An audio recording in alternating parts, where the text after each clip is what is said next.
Tim Wells is a bow hunter, and his content is exactly what you'd expect. Bow hunting. His videos are authentic, with no trace of fabrication, just raw hunting footage and practical woodland knowledge. In this particular clip, he was out in Idaho during the 2013 elk season, and not long after setting up at the location, his buddy kept swearing he could see a massive bear nearby. Tim wasted no time getting into position for the shot, but... Give me the camera. Oh.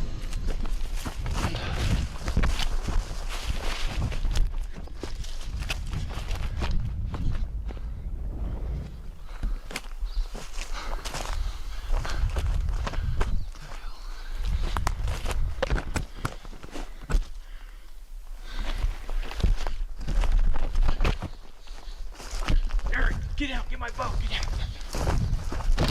Eric, come here. Come here. Where's my bow? Oh my God. I tripped. Oh my God, I tripped. What's that? I told you that window. It turned out to be something else entirely. The moment Tim registered what he was actually looking at, he snatched up the camera and took off after it, fully aware that this could be one of the rarest things he'd ever witness. The creature disappeared into the wilderness, yet Tim walked away knowing he'd just lived through the something he'd never forget. Our last GPS was, I think, 4.6 is what I So we're 4.6 from the truck, and that's the closest road. I'm coming down here, I'm beat, get my gear off, get ready to eat. All of a sudden Eric's like, oh my gosh, big bear, big bear. I grab my bow, I raise up, I look down the hill, and it is the freaking tallest bear walking on two legs I've ever seen in my life. But the moment I realize, I turned to get Eric to turn on the camera. He's already filming at that point. Yeah, I didn't get pushed on play until... But when did you realize it wasn't a bear? Well, when I realized it wasn't a bear, when we were sitting here and with the foliage and everything, the undergrowth here, it looked... Now, do I personally believe that was Bigfoot? Not necessarily, but do I think these guys had absolutely no clue what they were dealing with? 100%. Their reactions read as completely genuine to me, and think about how differently this whole situation could have ended if they'd gone ahead and pulled the trigger, believing it was a bear. What do you all? Back from the Into the Void YouTube channel said he mistook the entrance for a storm drain cover in downtown Colorado Springs. What began as a routine urban exploration through poorly lit passages near Fountain Creek soon spiraled into something deeply unsettling. Hello? Anyone here?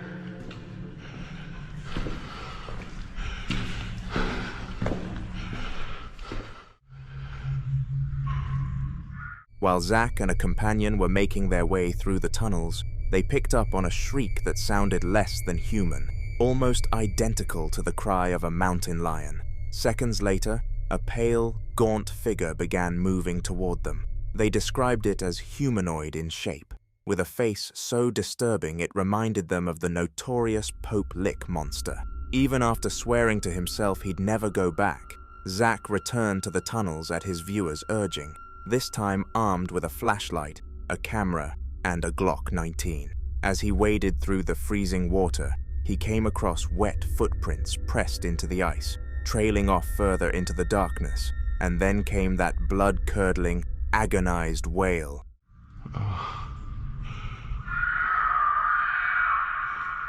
What the fuck? Nope. I'm dipping out. Fuck this shit. I don't know what that is. Overwhelmed with fear, he bolted from the tunnels, and the incident has since sparked intense debate about what exactly is lurking down there, with theories ranging from a skinwalker to a Wendigo. One thing nobody can argue with, Zach has absolutely no plans to go back and find out. On November the 16th, 2025, Lewis posted a video to his outdoor YouTube channel documenting what was meant to be a straightforward overnight adventure. The plan was simple: bring his friend William, who had zero wilderness camping experience, string up a couple of hammocks, and spend a peaceful night under the trees. What actually happened was a different story entirely. The two of them entered the woods at around 3:30 in the afternoon, with daylight already beginning to drain from the sky. The trail was slick with mud from recent rainfall. A few dog walkers were still out on the paths, and Lewis and William pushed further in, searching for somewhere decent to make camp. After a bit of wandering around, they stumbled upon a small grouping of trees with enough open ground around them, quiet, sheltered, and good enough to work with. Getting everything set up proved to be its own challenge. The tarp kept needing adjustment, knots weren't holding right, and rain tapping against the overhead branches made it sound like something was constantly shifting through the trees around them.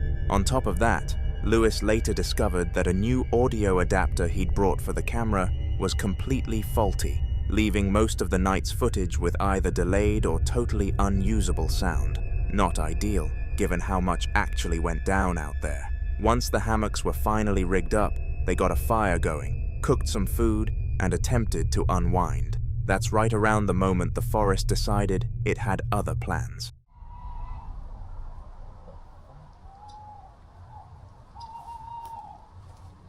Bro, can you hear that?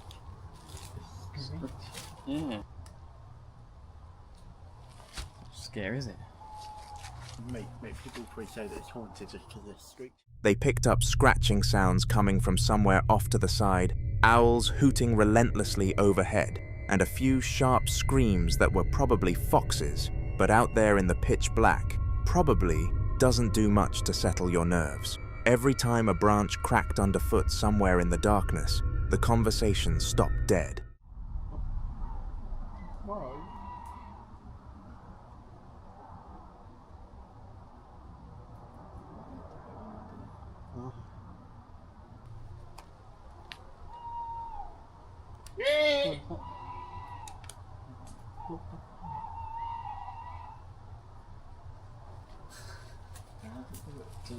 Does he think we're doing it to it?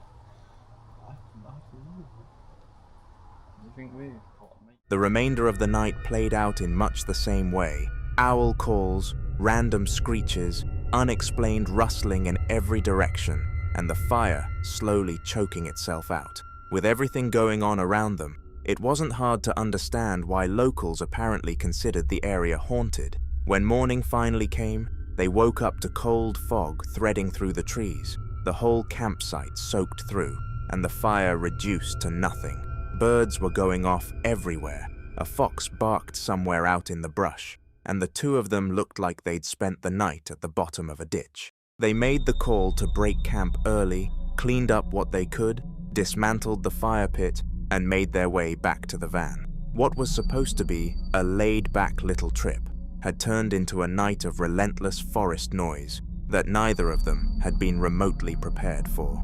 Indonesian YouTuber Sir, celebrated for his solo camping content, recently shared what he describes as one of the most frightening nights of his life, all while attempting to film footage of the Kuyang, a deeply rooted supernatural figure from local mythology. The Kuyang is believed to be a witch or sorcerer, possessing the unsettling power to separate its head from its body. Even with that spine-chilling legend hanging over him, Sir pushed ahead with his camping trip anyway. In the beginning, things felt completely ordinary, but once darkness set in and rain started hammering down, he moved inside his tent, cooked himself something to eat, and settled in for the night. What he had no way of knowing, though, was that something else had entirely different plans.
Gue nggak tahu itu suara apa.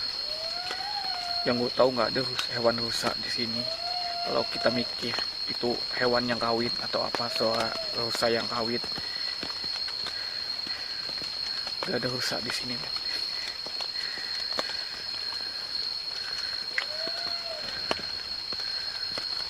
Gue merinding, sebadanan lu, gue merinding dengan suaranya. He was jolted out of sleep by an unusual sound, one that initially resembled a human cry, but quickly revealed itself to be something far more disturbing.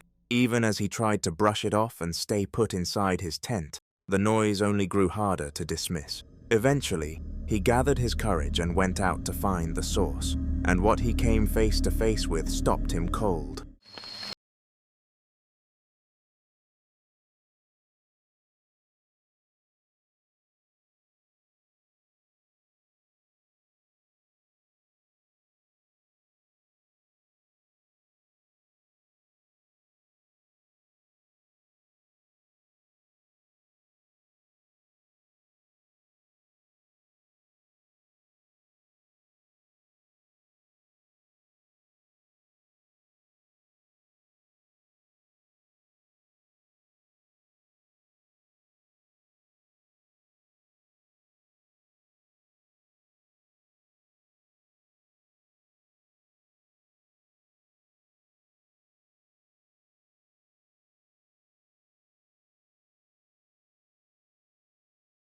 There before him was a figure bound up like a wrapped corpse, and sheer terror gripped him instantly. He scrambled back to his tent and began reciting prayers, desperately seeking some sense of protection. That haunting image kept him wide-eyed and sleepless until morning. The moment daylight arrived, he packed up without hesitation, ready to put that forest as far behind him as possible.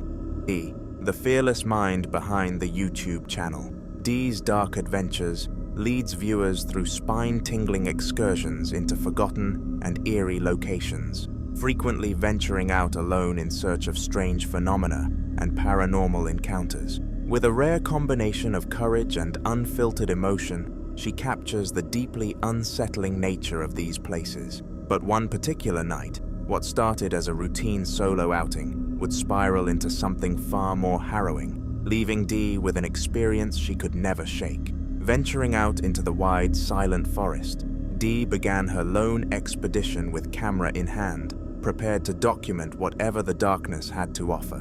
What began as simple curiosity quickly curdled into something far more disturbing as she noticed movement among the trees, an unidentifiable shape lurking just beyond the tree line.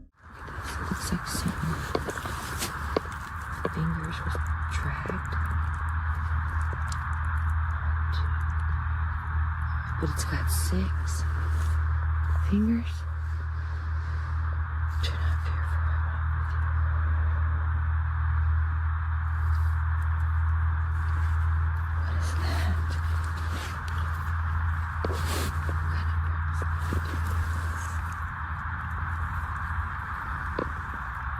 you. What is that? You guys, let me do my mudding, okay? Look at this. No soul, no nothing, but it's got a weird print.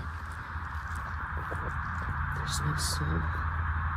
And you can see where the toes pressed up against the mud.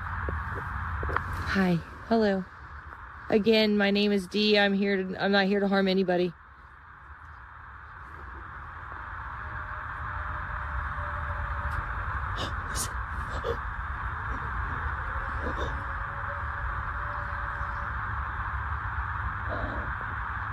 Hi.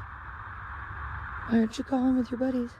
The mood shifted in that instant, unease quietly replacing the sense of wonder she had carried in with her. Pressing further into the woods, Dee stumbled upon something that stopped her cold. Clear, well-defined impressions pressed into the mud.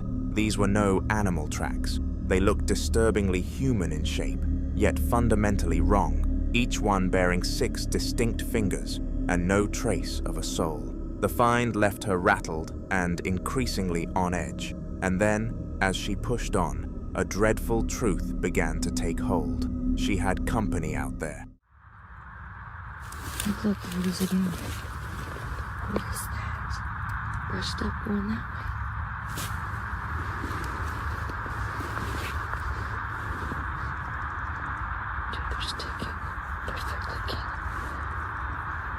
No.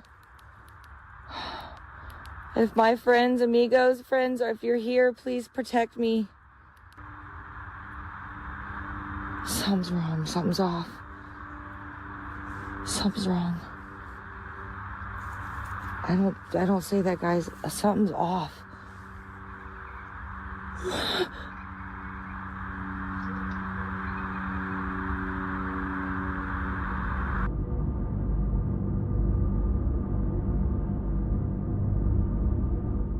The feeling of unseen eyes on her escalated fast. Movements she couldn't place, and sounds she didn't recognize were closing in from every direction. No longer faint, no longer far away. Whatever was out there was getting closer.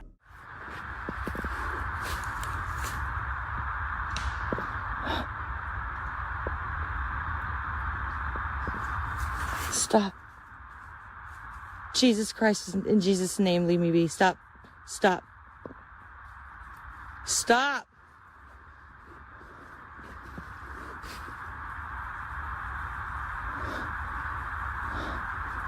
He's right there. Whatever it is right there, and it just tiptoed at me. Okay, I'm done. I can't do this.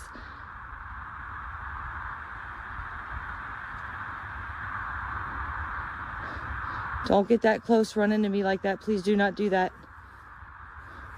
I'm walking away. I'm walking. I'm leaving. I'm walking out. You can't do that to me.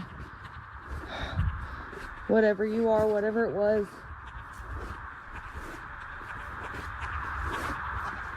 I don't want to use that against you guys like that, but you can't do that to me. No, no. Stay there. Let me get to my car. Don't do that, please. In the name of Jesus Christ, I'm going to make it to my car, and you're going to leave me alone. You're going to stop.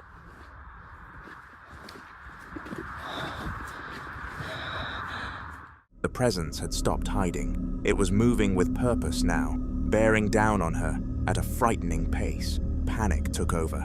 Grasping the severity of her situation, Dee made the desperate call to run. As she sprinted through the dark, she cried out for divine protection, her voice cracking as the sounds at her back grew louder and louder. Branches broke. Footfalls thundered behind her, too near, too purposeful. This had stopped being an investigation and become a chase. Even at a full run, the entity kept pace, pushing Dee into a terrifying fight for her own survival. What the fuck ever? Stop! Okay, I'm leaving. Oh God.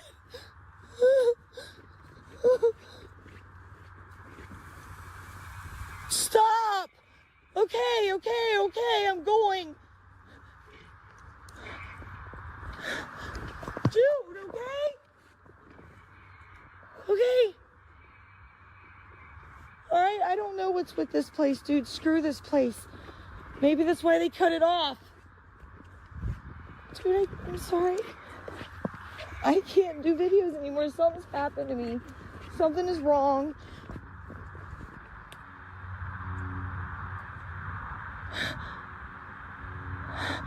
That tree was just shaking. There's chittering and stuff everywhere, and my equipment's messing up. I'm gonna sit for my car for a minute. Let's sit for my car, and let's do that, okay? Let's just sit for my car and talk for a minute. I've got some stuff I gotta tell you guys anyway, okay? With trees thrashing violently around her and voices rising from the darkness, Dee finally made it to the relative safety of her car, gasping and trembling. She tried to steady herself, but the night wasn't finished with her yet.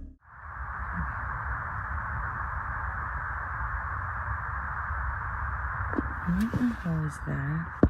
Let me steady you. Woo! Okay.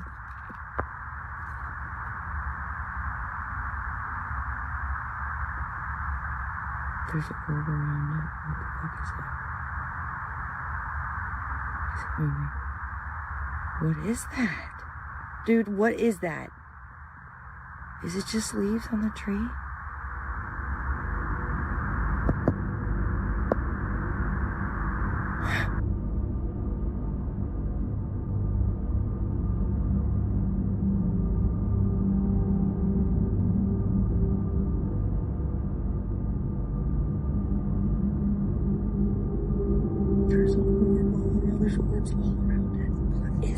can't zoom in anymore. I'm not getting out.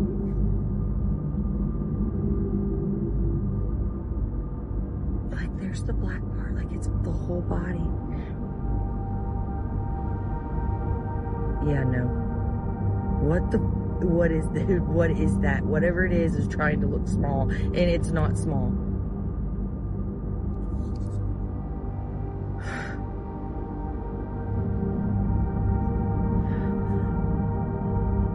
Oh, what are you? Still inside the vehicle with her camera running, Dee swept the surrounding darkness with her lens. That's when it appeared, something else entirely. A dark, orb-like shape hung in the distance, covered in strange, indecipherable markings. It didn't read as small, it didn't read as harmless. As it shifted, Dee understood that whatever she was looking at was far bigger than it first seemed, and it was still actively working to disguise its true size and form. Is it just the tree on the leaves moving? Or the leaves on a tree moving? No. Huh. No. Though Dee ultimately made it out of immediate danger, the night left a mark that wouldn't fade. The unnatural impressions in the mud, the relentless chase, the disembodied voices, the violently shaking trees, the equipment failures, all of it pointed to something well outside the boundaries of a standard paranormal event. This was no passing shadow or benign presence, and the unsettling thought is this: entities like this may not exist to haunt locations at all, but to hunt the people who wander into them. Whatever came after Dee that night moved with intelligence, speed, and clear intention. It didn't disappear when she got away, it simply moved out of view, and that difference is worth sitting with, because things that vanish from sight aren't always gone. Sometimes they're close enough to watch you, and you never once suspect you're the one being followed. Disturbing footage comes from Snow and Kurt, a couple who document their lives as full-time van dwellers. For close to 4 years, they've been making their way through Latin America in a self-built Mercedes Sprinter, capturing the highs, the hardships, and in this instance, something genuinely nightmarish. It's July 10th, 2023, and Snow and Kurt have pulled up near a brightly lit shopping center in Concepcion, Chile. On the surface, it seems like exactly the kind of spot where you'd feel secure, busy, open, surrounded by other parked cars. But somewhere around 10 at night, that feeling of safety is ripped away from them.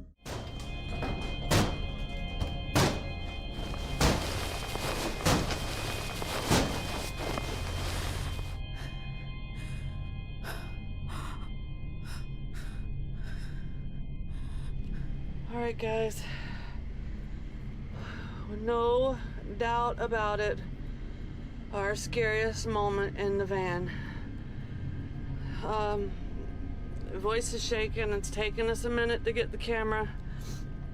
Oh, you alright, Kurt? Yeah. Middle of the night, I don't even know what time it is. It's not that late. It's only 10 o'clock. I don't know if y'all can see it, but we just woke up to someone banging on the window. Our 3M security film worked, but our window is shattered. We need to duct tape this. We'll be back in a minute. Definitely our scariest moment in the van. Oh, they almost got in. Oh, I'm shaking. Me too. Oh, our poor kitty cats that scared the daylights out of them. Oh, wow. That was scary.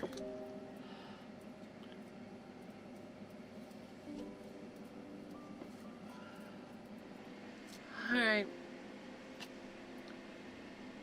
We gotta figure out what to do now. We, clearly, first thing in the morning, have to find a place to get a new window.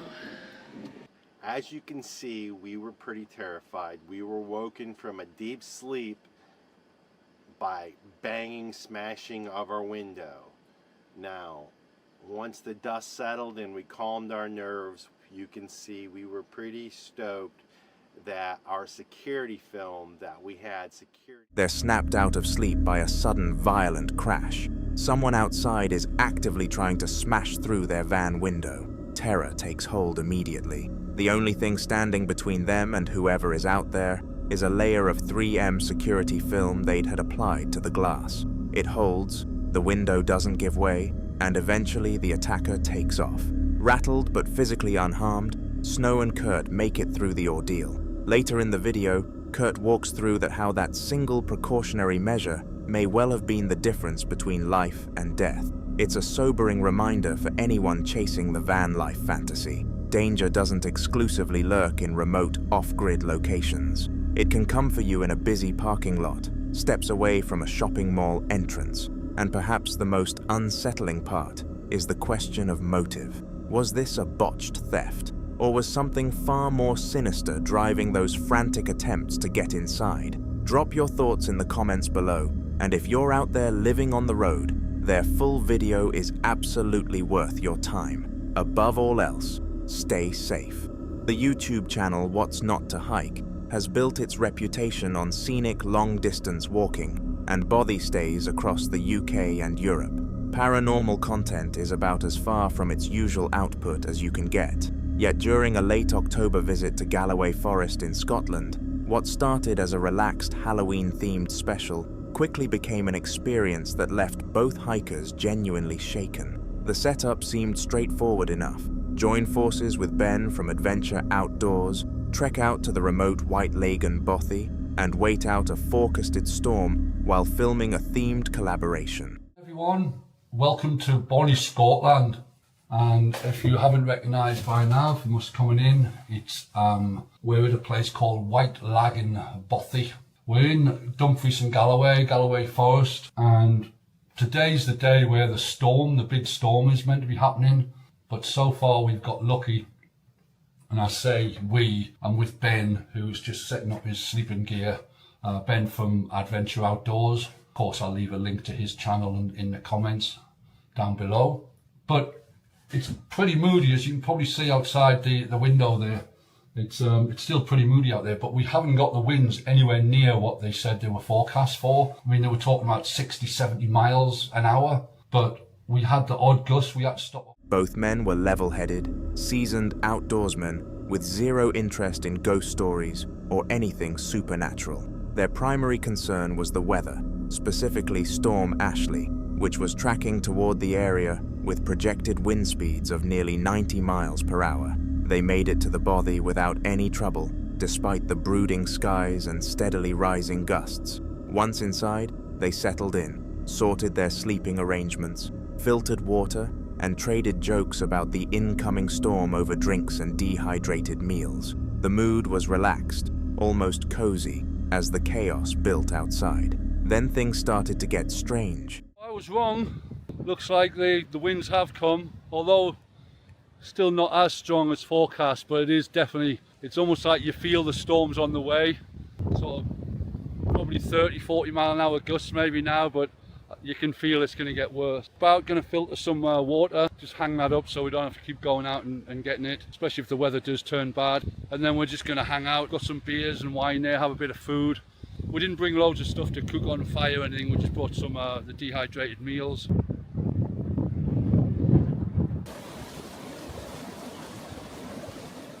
The first unsettling moment came when a kettle turned up on the stove, one that neither man recalled placing there, on a stove that hadn't even been ignited. They brushed it aside, figuring one of them had simply forgotten. But then a pair of saws that had been hanging on the wall were found flat on the floor. Nobody had gone near them.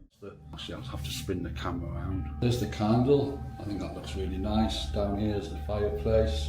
Looks like Ben's got the kettle on. We haven't even got the fire on yet. Are you having a cup of tea? I didn't put that on. But the fire's not on though. I didn't move that kettle. No, you'll wind up real right. You've done the saws, I reckon, and now you've done the kettle. You're trying to. I didn't put it on. I reckon you're trying to freak me out. I didn't realise the stove isn't even on. The stove's not even on, yeah. I thought it weird you were having a cup. I think it's weird that you're having a cup of tea with it. So you didn't move it? That's definitely not, man. We're gonna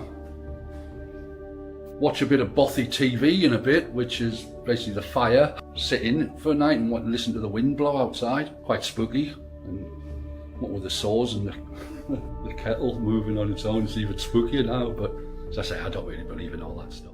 Odd, sure, but still arguably explainable, until the door crashed shut with a force that stopped both men cold. This wasn't a casual draft. The door was solid and heavy, the kind that takes real effort to move. One of them tested it directly afterward and confirmed there was no way the wind alone could have done that. Something had closed it deliberately. Found the bothy book.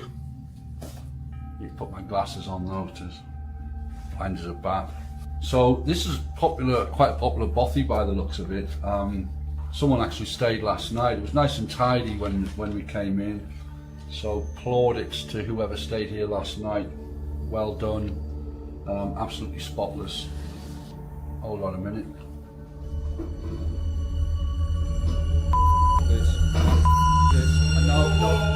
No. I'm out of here. No. The warm, welcoming atmosphere the bothy had offered just hours earlier had completely evaporated. Visibly unsettled, the two men chose to move away from the area where the door had slammed rather than bed down there for the night. The whole tone of the trip had flipped. What had begun as playful Halloween content now felt like something else entirely. No further physical incidents took place, but the unease from what they'd already witnessed was more than enough to rob them of sleep through most of the night. That's attached to my the cold shoe on the tripod. That was just charged before I started filming tonight, and that's now just died. Weird stuff was going on earlier with the saws. 1 minute on the wall, now they're on the floor. I thought that was Ben just winding me up. He thought it was me winding him up. The kettle ended up on top of the stove when the stove wasn't even on. So we're convinced the kettle, we've now convinced ourselves the kettle might have always been on the stove, but we have to look back at the previous footage when we came in to see where it was, but that was terrifying. And I don't even swear, I'm swearing, but I think my batteries, see now this battery's dying as well on this camera, and it's again just been charged in this last like 2 hours or whatever. So something really weird going on. We were going to sleep in this room because it was a bit warmer than the other one, and plus the other one, the doors were... Neither man came out and called the bothy haunted, but the sequence of events was hard to wave away. The objects moving without explanation, the equipment behaving strangely, and the sheer violence of that slamming door all unfolded within a very short window of time. Some viewers watching the footage have pointed to high electromagnetic interference as a possible culprit, while others bring up energy anomalies that are frequently reported in old stone structures like this one. Even the most skeptical observer might find it difficult to chalk up every single detail to coincidence. So was this nothing more than a storm playing mind games on two tired hikers? Or was there something else sharing that bothy with them that night? The footage captures exactly what went down. What you make of it is entirely your call. Drop your thoughts in the comments and let us know.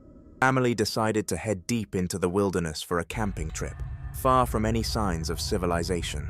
As night fell, they gathered around a crackling bonfire, unwinding and taking some snapshots to hold on to the memory. Nothing seemed out of the ordinary until they got home. Flipping back through their photos, they came across something that stopped them cold. Lurking just past the edge of the tree line was a pale, thin figure, standing upright and bearing an unsettling resemblance to a human form. Commenters across the internet were quick to draw comparisons to the legendary skinwalker of folklore, and so the mystery lingers. What exactly was lurking in those woods that night? A genuinely terrifying encounter, or just an unlucky stranger in the wrong place at the wrong time? Oh, on a June night in 2021, outdoor and camping YouTuber MCM Outdoors, well known for his love of nature and his willingness to document adventurous, sometimes unsettling expeditions on his channel, headed out for what seemed like a typical trip. But the second he reached his intended location, something felt deeply wrong. In an attempt to hold himself together, he pulled out his camera and started talking to his audience. Stood to the left of the trig, whatever it was, I'm telling you, 100%, my body was telling me there's something bad there. Got back into my tent, zipped it up as quick as I could, straight into the inner. I put the sleeping bag over my head and I was absolutely terrified. That's never ever happened to me anywhere else, and I'm not making up. That's absolutely gospel true. Whatever that was on Shining Tor that night, it wasn't good. And that's the only time ever that I've been wild camping and felt afraid.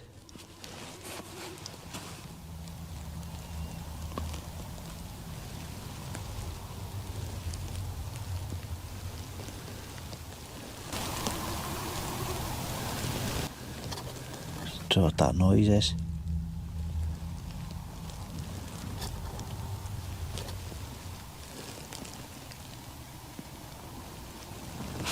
It's like this weird noise.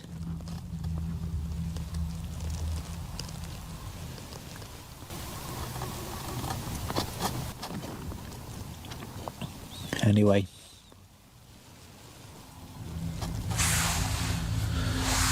I wanted to share that in the spooky tales from the tent. That's absolute gospel. What the hell's that?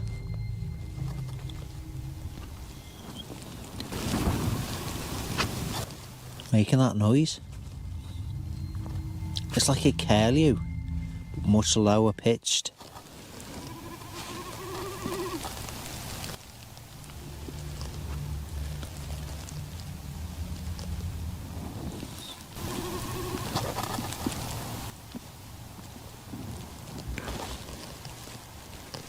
It's getting closer.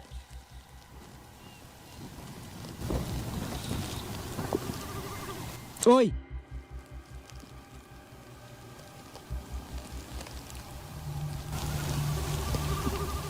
Before long, he began picking up deep, unrecognizable, guttural sounds in the darkness, and the most disturbing part was that they appeared to be drawing nearer, as though whatever was making them was slowly closing in on him. Was it some kind of unknown cryptid, a wild animal, perhaps even Bigfoot? Those are the theories that baffled viewers have been throwing around ever since, but the truth is, we may never get a definitive answer as to what it was that shook him to his core that night. Introducing Kev, an outdoorsman who turns his wilderness excursions into content for his audience. Through his YouTube channel, Kev Goes, he brings viewers along into the heart of nature, blending hands-on survival knowledge with the raw, unfiltered emotions that come with exploring the wild. Although Kev has been steadily sharpening his outdoor abilities over time, this particular trip would force him to confront fears he never even knew were lurking inside him, entirely on his own. Armed with little more than a tarp for shelter, he headed out on a mild spring day in Manitoba, Canada, arriving at a secluded woodland spot, ready to tackle his very first solo tarp camping experience. Doing something awesome. I'm solo tarp tenting for the first time. I just got a tarp. You saw in my last video I did a little lunch break tarp camp, but this time I'm out in the woods solo camping, and I'm hoping that I can portray the feeling to you of what it's like sleeping under a tarp for the first time. Right from the start, Kev laid out exactly what he was after. Not simply a night outdoors, but a genuine, unfiltered record of what it actually feels like to sleep under a tarp for the first time. He made his way along an old logging road that had since become an ATV trail, pushing further into the trees as the evening light began to fade. Forest road, it's an old logging road, it's sandy, it's used as an ATV trail now. Once he found a spot that felt just right, he wasted no time getting his tarp shelter up. The location was tucked away and quiet, ringed by towering trees with a cushion of soft moss beneath his feet. Picturesque, but growing more isolated by the minute as the sun dipped below the horizon. It's after 7. I was hoping to have a coffee, but not going to be able to have coffee. Otherwise, I'm not going to be able to sleep. It's too late for that. So I'm going to get cooking supper soon. But here it is. The tarp is enclosed totally, and I just love that. Yeah, just because the bears are out and everything, I thought it'd be safer just to eat a little further away from the tarp and everything like that from the camp. I maybe even could have went a little further, I'm not sure. But I am gonna hang all of my food related stuff too from a branch after. Right when I'm done this, I'm gonna take care of that because just don't want them around camp, and I don't want... When darkness finally took hold, Kev made a telling decision that hinted at what was really on his mind. He moved roughly 100 yards from his sleeping area to cook his meal, conscious that bears could already be out and on the prowl for food.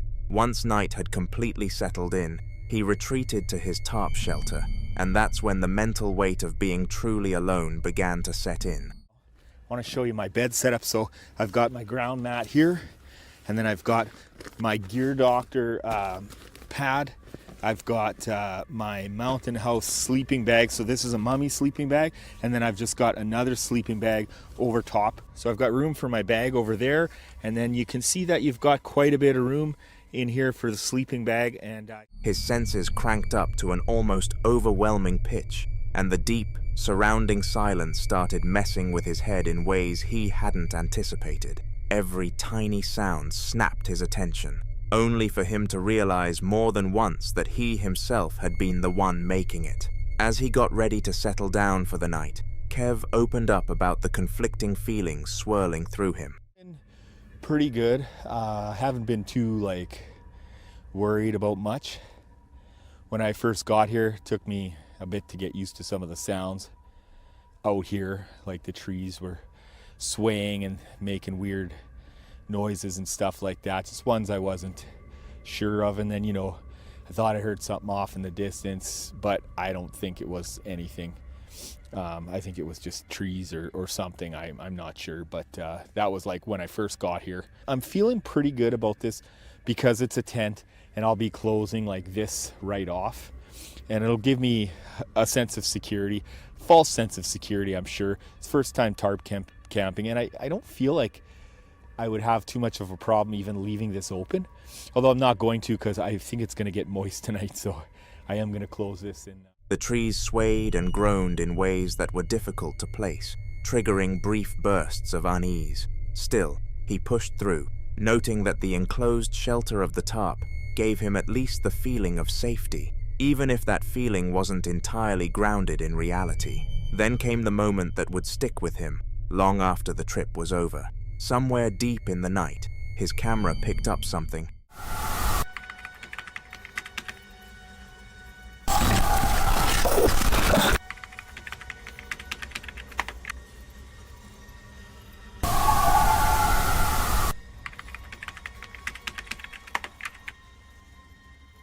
I don't know if you heard that, but that was a weird sound, man. I do not. An eerie, impossible to identify sound that hit him like a jolt, stripping away every last bit of calm he had managed to hold on to. It was pure, instinctive fear, plain and simple. When morning finally broke, the forest stirred back to life around 6:15 a.m., and with it came a wave of relief that was almost palpable. 6:15, and the forest has been coming alive, so I guess that's my cue. I'm going to get up and make some coffee, and then I'll talk about how everything was over the night. And if you... Brewing coffee in his makeshift cup, Kev looked back on a night of fitful sleep and constant, low-level vigilance. Something over there. That's one of the things you got to get used to, solo camping. This is only my second time ever solo camping. Last night, getting used to the sounds and everything like that. And then for a while there, all sounds stopped. But, the trees creak, and sometimes they creak in a weird way, and you don't know that it's necessarily a tree. And so I was definitely on guard last night. It was a broken sleep for sure. And I heard that crazy sound, which again, I hope the audio picked that up. And if you know what it is, please let me know. He admitted that while he had kept his knife drawn and within reach throughout the night, he was well aware it wouldn't amount to much against a real threat. Even so, he had zero regrets about putting himself through it. Great experience, and I'm really happy that I did it. To go solo camping is weird, you know, and there's always that thing like, maybe I shouldn't go, you know. And I'm really glad that I pushed myself. And that's what you have to do in life, right? When you're going to... He took the opportunity to share something deeper, a reflection on growth, on the importance of stepping outside what's familiar in order to build new skills and see the world differently. What had started as a camping trip had quietly transformed into something far more meaningful. It was about staring down his own fears and coming out the other side. As he broke down his camp and turned back towards civilization, he left one question hanging in the air. What exactly had made that sound in the night? A wild animal? Another person? Something with no easy explanation? No answer ever came, and that unresolved mystery captured everything wild camping truly is. Stunning, yet unpredictable. Serene, yet carrying an undercurrent of real danger. Kev's experience is a reminder that the greatest adventures often have nothing to do with overpowering nature and everything to do with facing what's going on inside your own head. It's in those exposed, vulnerable moments under an open night sky that we find out just how much we're actually capable of. Joe is a TikToker who documents his life online, frequently taking trips around the world alongside his girlfriend. On this particular adventure, the two drove their van out into the wilderness for a camping getaway and recorded the whole experience. Once they arrived and settled on a spot, they spent the night sleeping in the van. The following morning, Joe had his camera rolling as usual, while his girlfriend wandered off to check out the surrounding area, and what she came across left the two of them absolutely speechless. Before you make up your mind and dismiss this as staged, watch the whole thing through, and then we'll get into it. What? What? What is that? What the? That was not there last night. No, that shit wasn't there last night. We pulled up here. I come over here and set up this solar thing last night. You ain't do that.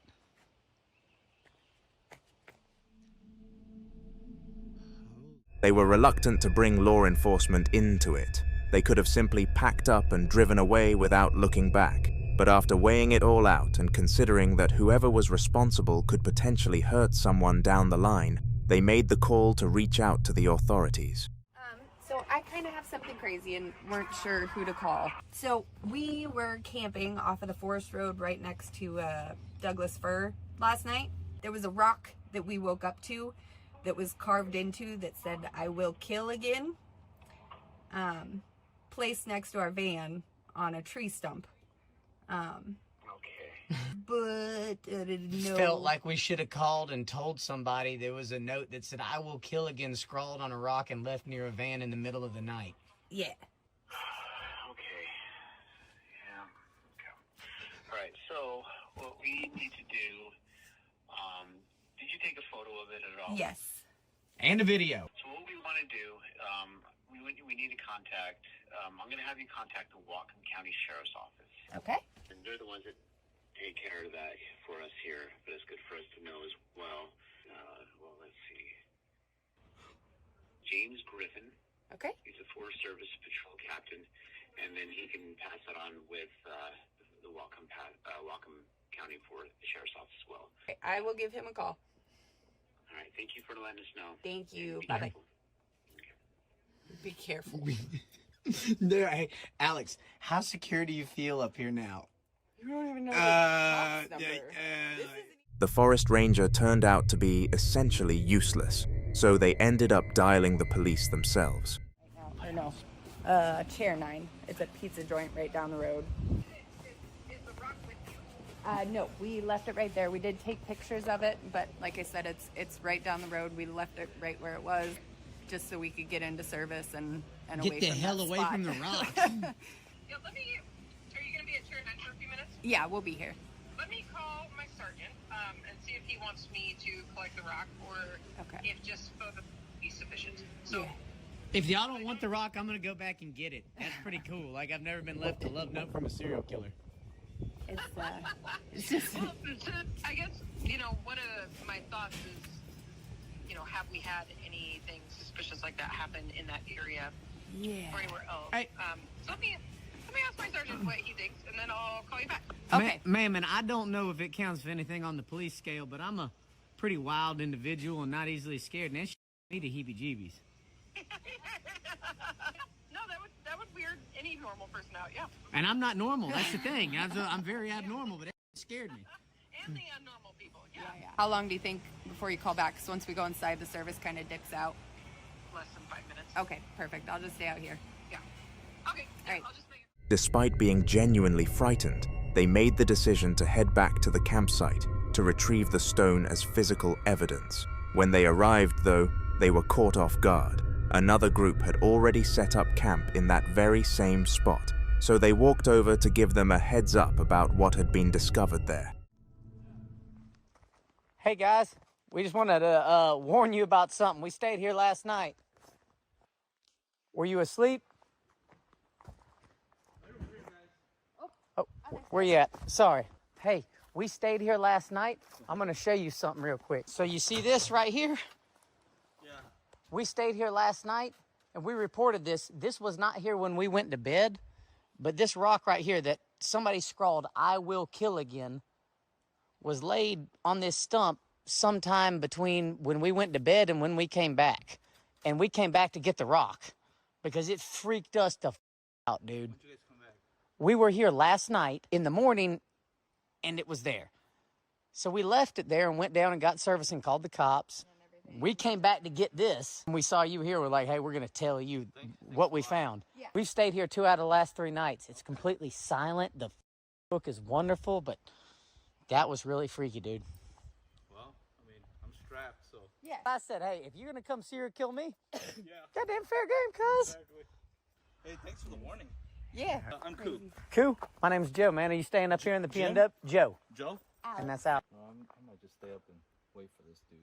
Hey. Everything. Maybe it's just like a local spot and the locals wanted us out and that's what it was. I'm going to take my hatchet, put it in. Yep. Hey, we're going to find out. Hey, man. Thank you guys so don't much. hear from me, something happened to me. Yep, all right. we know. Now let's actually think about this.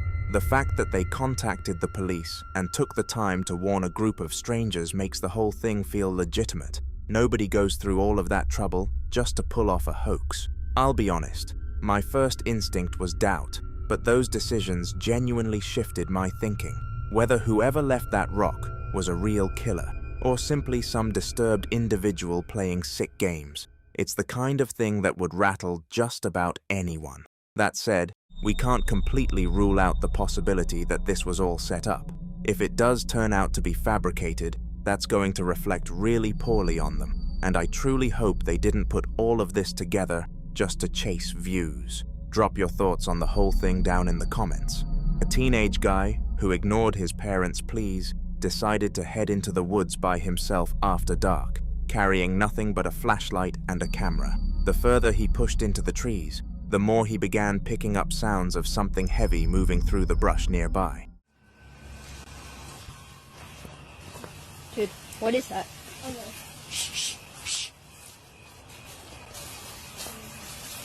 What's that?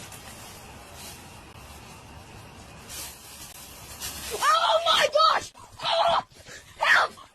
Oh my god! Whatever it was came straight for him. Just before the recording abruptly ends, the lens caught what appeared to be an enormous figure looming in the darkness, and most believe the boy killed the feed out of sheer terror.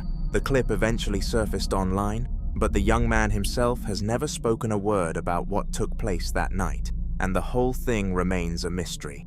Meet Sir Bear, the daring spirit behind the YouTube channel Exploring with Bear. Through his videos, Sir Bear throws himself headfirst into the unknown, pitching tents in unsettling, off-the-grid locations that most people wouldn't go near. Whether it's haunted woodland or mysterious backcountry trails, he boldly captures every moment while hunting down legends of Bigfoot and other mysterious creatures. On a frigid winter evening, February 26, 2025, Jer Bear headed deep into an isolated forest, hell-bent on tracking down cryptids. But once darkness settled in, the trip took a deeply unsettling turn. Strange, otherworldly sounds began rolling through the trees, deep rumbles, cracking limbs, and something that sounded almost like whispers drifting on the breeze. Every noise sent a chill crawling up Bear's spine, making him question whether he was truly by himself, or whether something unseen was keeping a close eye on him from the dark. You to Shadow Figure Forest, where we're going to continue our search for Bigfoot, my boy. And look, right behind me, this wasn't cut down. Look at that, snap. Right from the start, Jer Bear comes across disturbing evidence that something, or someone, is genuinely out there. Trees are snapped and twisted, as though bent by tremendous force, and the surrounding forest looks disrupted, like an invisible presence has been passing through. Now Bear has to push further into the blackness and figure out what's responsible for these eerie signs.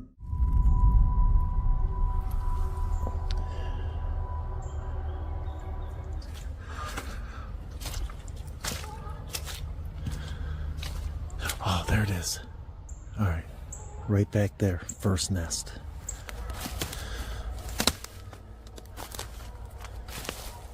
Distant footsteps blended with bizarre sounds and fleeting shapes drifting through the shadows. With every moment that ticked by, the forest felt heavier, the night closing in around Jer Bear like a vice, filling him with a mounting sense of dread. The noises grew louder, the movements more frequent, until the darkness itself seemed to be breathing. Then, through the murk, Bear spotted something shifting behind a faraway teepee. The silhouette was impossible to mistake. In that moment, the realization hit him like ice water. His deepest fear had become real. He was not out there alone. I thought I just seen movement over there again, like behind that teepee. I just got the freaking chills, man. Oh, my whole body's chilling. Right in there, I swore I seen something move. Something was clearly present, but what and why? As the hours crawled forward, an eerie quiet would suddenly shatter into bursts of bizarre sounds coming from all directions at once. The woods felt like they were tightening around him with every passing noise. Bear couldn't shake the suffocating feeling of being watched, of eyes tracking him from somewhere in the dark. Desperate to know the truth, he made a decision he'd quickly come to regret, pushing the darkness to confirm what his instincts had already been screaming, and the response left no room for doubt. He was not alone.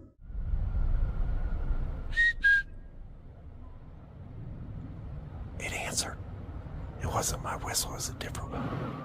Bear's solo outing had spiraled into something far darker than he'd bargained for, drawing him deeper into the forest than he'd ever planned to go. Every passing minute wound his nerves tighter, sending a clear warning that something about this place was deeply wrong. Still, driven by stubborn curiosity and haunted by the thought that Bigfoot might be shadowing his every step, he kept moving, refusing to turn back. Eventually, Bear found a spot to make camp, but almost at once, a creeping sense of wrongness settled over him. This is freaking scary. Something about that clearing felt off, as if the entire forest had gone still and tense.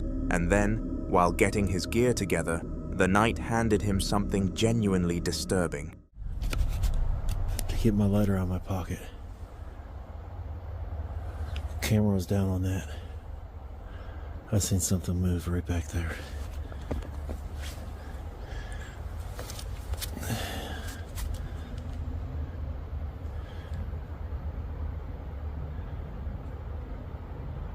Oh my goodness. Whew.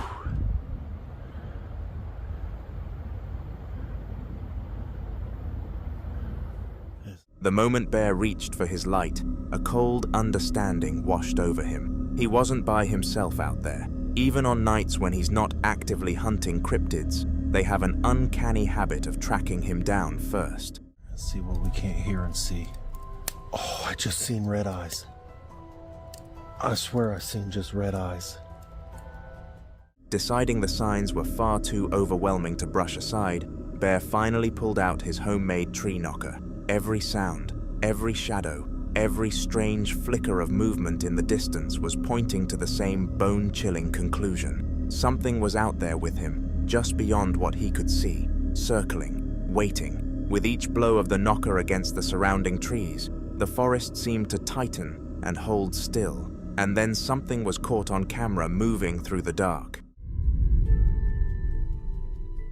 Sensing that the situation had crossed a line he wasn't comfortable with, Jer Bear made the call to get out of the forest while he still had the chance. But just as he started making his way towards safety, something shifted in the shadows at his back.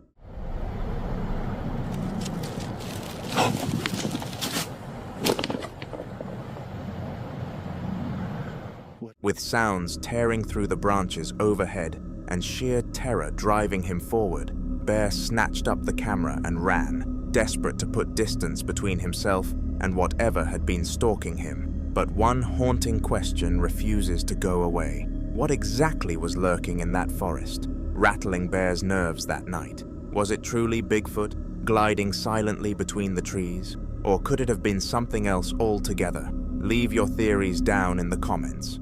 So much of it. He didn't stick around to find out who was there. Snatching up his belongings, he bolted into the darkness. The sensation of unseen eyes on him was unbearable. As he made his way back to his truck, he couldn't stop glancing behind him, dreading the moment that stranger's headlamp might emerge through the trees in pursuit. One line burned itself into his memory. The dead do walk and talk, the same handwriting as the other notes. I'm in the shelter. I'm packing up my stuff to go into my tent, and they have these things that they put in shelters a lot to hang your food bag from, so like mice can't get to it. Look at this one. What do you know? Same handwriting as the one in the book, and that garbage on the trail from that same dude. So it says, watch out for yeet mouse. The dead do walk and talk. Like, what the hell is going on? Alright, I'm going to go into my tent now. So I'm in my tent now, fire's been put out, all my gear is in here. I'm a little on edge. So, at first I had to convince myself it wasn't what I thought I heard, but it definitely was somebody down there. So I didn't even wait to see or go down to see who it was, see if it was like a bunch of teenage girls or something. I don't know. I was just like, I am getting out of here. So I packed up all my stuff, and I packed it up very quickly. I don't think I left anything behind, and I just walked past. As I walked past, I did look. It did look like a single guy hanging out in the shelter. He had a headlamp on. All I could really see was the light from the headlamp, so I could have been wrong. But man, it was, yeah, so I don't know. I just got out of there. And like, that's the thing. It's like, it was probably a guy who was out like me, like out and wants to just go camping or spend a night out, beautiful night. But I was thinking, who would go out of their way to terrorize hikers and campers who simply came out to enjoy the wilderness? Were all those messages left by the same person, or was something else going on entirely? We'll probably never know the answer, because Phil made the call to pack up and go before sunrise too. This ranks among the most chilling experiences any camper could endure. The kind of thing that burrows deep into your subconscious and doesn't let go. Chances are, he won't be heading out into the woods solo anytime soon. But with that said, let's get into our second encounter. On August 12th, 2024, a man running a YouTube channel called The Hoggett Project set out into the mountains of Washington, looking forward to a quiet night beneath the open sky. The campsite seemed ideal, soft earth underfoot, the surrounding forest still and serene. Thinking of going up to the top there, having a look. If that doesn't work, back in here looks like it's flattening out. Made it to the top. It's a nice creek that comes through here, and you can have a look-see all the way down the pipeline.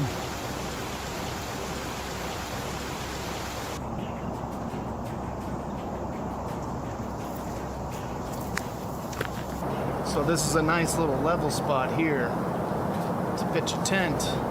And there's some trees to hang a tarp. And we're just gonna kind of explore the area, see what else is around here.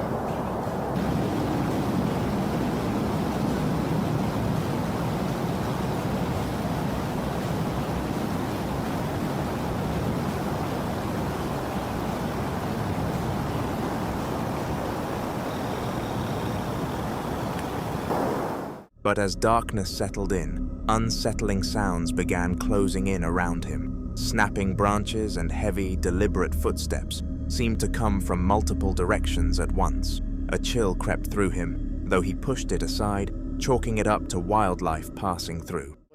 Cannot see a thing. And I don't think I was recording earlier, but something made a heavy sound over there. Could have just been some old rotted logs settling. But up that way, a couple miles, there is a camp, but I don't think anybody's hiking this way back down. Anywho, I've heard that the red lamp keeps the bugs away.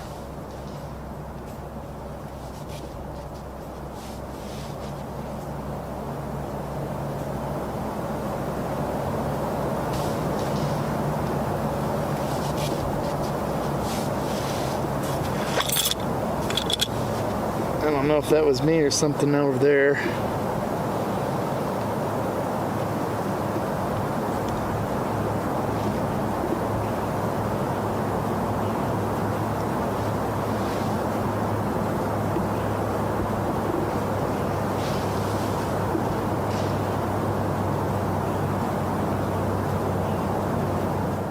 Seated beside the fire, the sounds grew both louder and nearer. He swept his flashlight beam toward the creek, but whatever was out there refused to reveal itself. His pulse quickened, and the sudden quiet felt just as threatening as the noise. Then something shifted near the water's edge. His first instinct was raccoon, but the moment he turned to look, he went completely rigid. Definitely something over there. Documenting my experience and why I'm leaving. Basically, it was all set up. It was getting dark. I had just gathered all the firewood. I had run back to the vehicle to grab my Carhartt jacket. Right about that time, as I sit down, I hear some noise. And I thought that my keys have hit the chair a certain way. And as I'm thinking about it, I'm about to go about my business, then I hear behind me where the creek is, about only 50 feet, I hear a couple more loud crunches. And that's when I stand up and I just shine the forest. Of course the noise has stopped, and I'm guessing whoever it was, it found a good spot to lay low.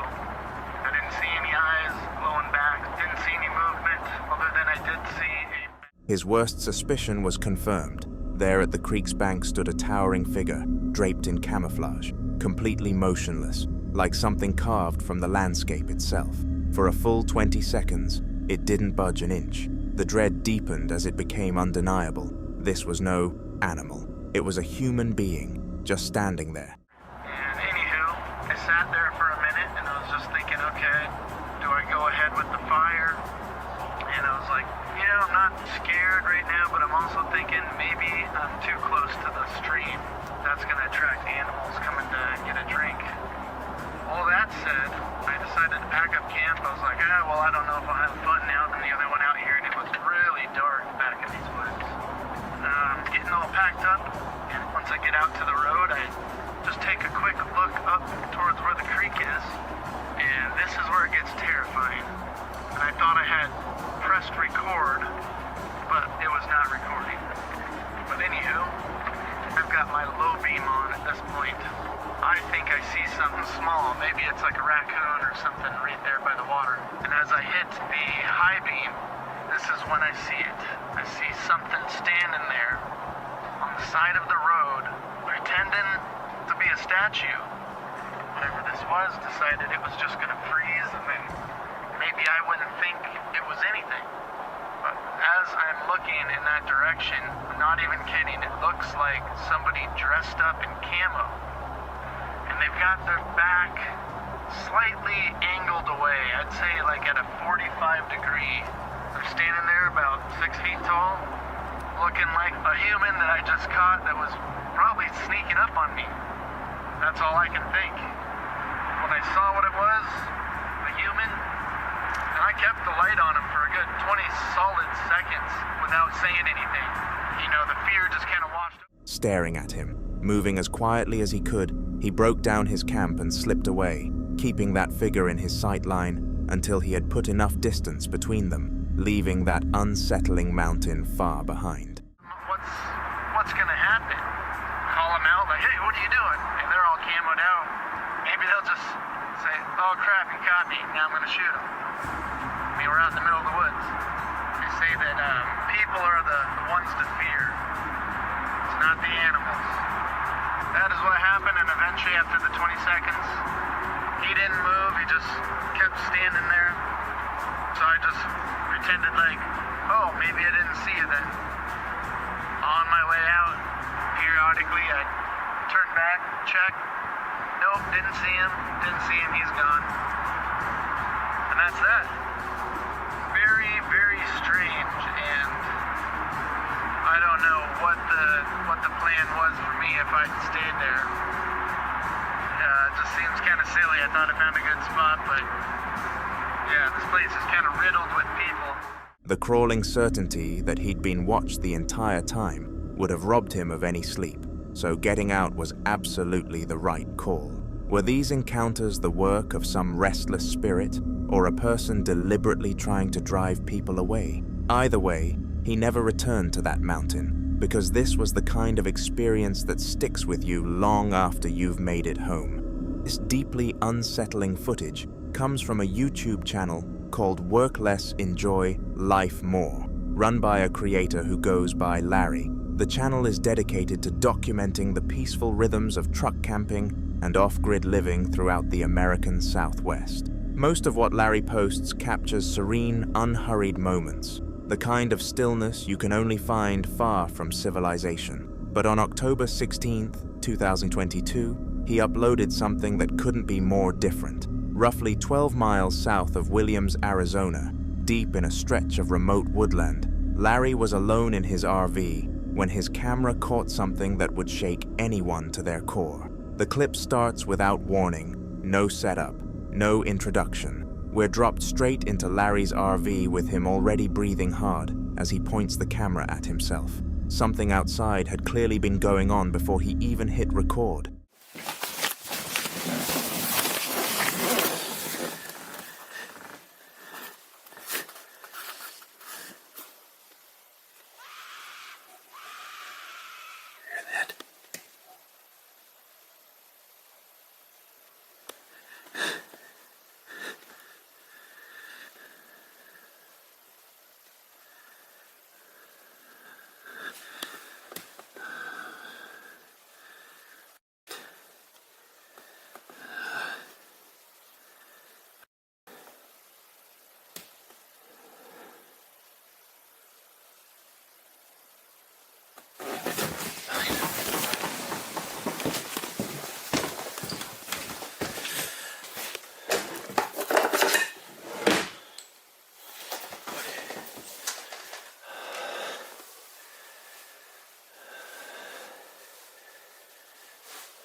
There.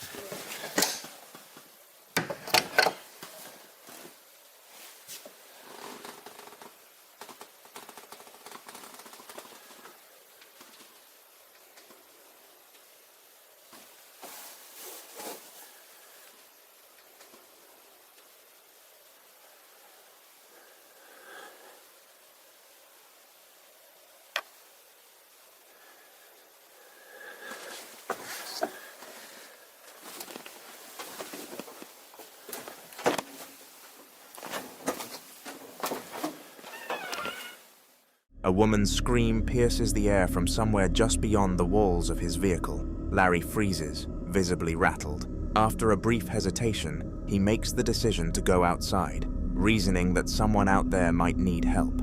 Gripping the flashlight, he pushes open the door and walks out into total darkness.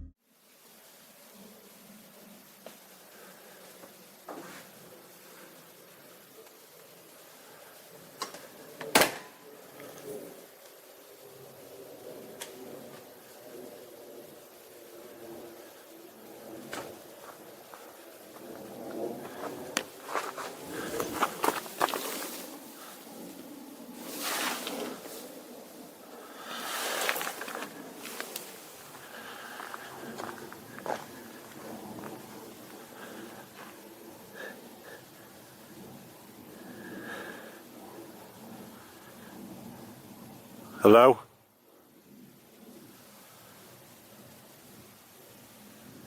Do you need help?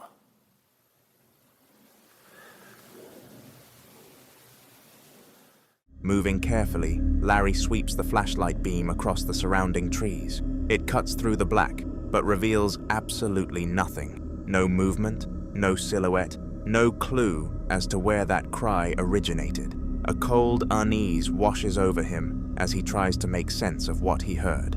The scream had been close, distinctly human, and full of desperation, yet the forest offers no answers. Even so, the possibility that someone is out there in trouble stops him from heading back inside. He tightens his hold on the flashlight and pushes a few steps further into the dark, not knowing what might be lurking just past where the light reaches.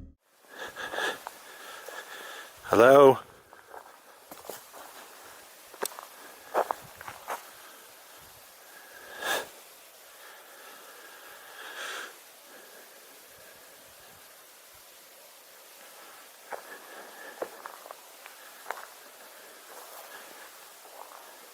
Do you need help?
Scanning along the tree line, Larry spots something that makes his blood run cold. A man standing just outside the reach of the flashlight beam, partially concealed, staring back at him. The camera doesn't pick it up, but Larry sees him clearly. Pure panic takes over. He sprints back to the RV, throws himself inside, and locks the door. Then a gunshot rings out through the trees. That sharp, unmistakable crack shatters any hope that this was an innocent encounter. Whoever was standing in those woods had no good reason to be there.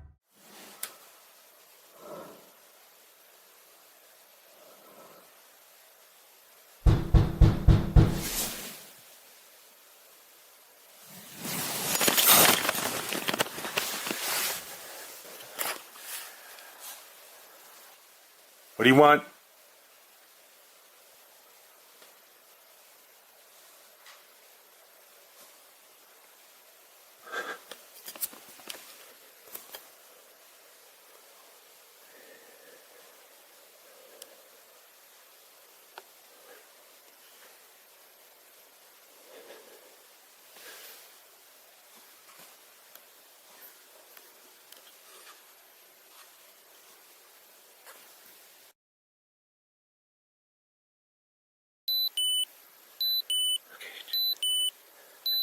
I just heard that.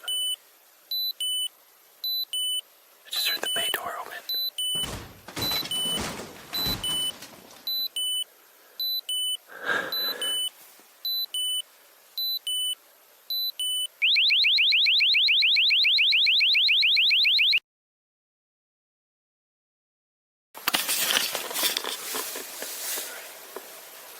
I think he was under the bay door, under the doors there. But the alarm went off and I think it scared him off. The man then began aggressively yanking at the door of Larry's camper, shaking it hard before eventually stopping. Then the sounds shifted. Something was now coming from the bay door underneath the van, as though someone was attempting to squeeze their way in from below. Larry didn't move a muscle, paralyzed by fear. Then, after a few agonizing moments, the sounds went quiet.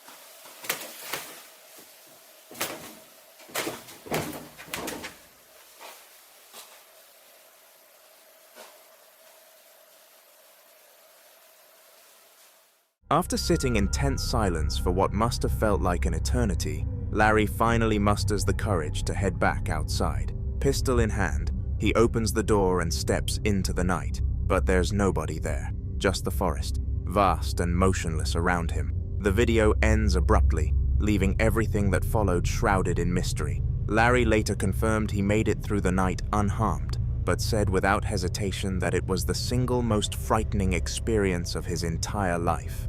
The chilling footage comes from adventurer Lucas Brunel, a YouTuber known for chronicling his grueling cycling expeditions, wilderness camping trips, and visits to isolated or eerie locations. But this particular outing took a direction he never saw coming. It's September 3rd, 2021, and Lucas, together with a group of friends, is on a cycling tour across Martha's Vineyard. After taking in scenic spots like the Gay Head Cliffs and cooling off in pristine waters, the group decides to spend the night tucked away in a quiet stretch of forest, far from civilization.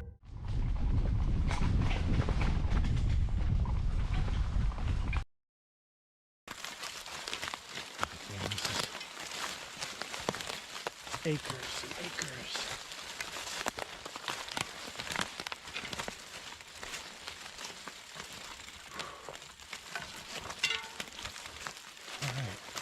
I think around here is a good place to actually set up camp. Here? Yeah, because it's flat and it's pretty good because actually right now, oh man, we're at the top of a hill, but hold on a sec. It took us a hell of a long time to get to where we want to set up camp. As you can see, it's just after sunset, so we actually planned on getting here earlier, but anyways, swimming and some really nice roads and whatnot kind of got in the way of that. So, but yeah, we are definitely tired, and we're going to set up camp. This is an ideal space because you can't really see it, but we are on the top of a hill, and we're guarded by another hill that's even higher, and so this is a really great space. So anyway, I'm really glad we made it. So we're going to set up camp now.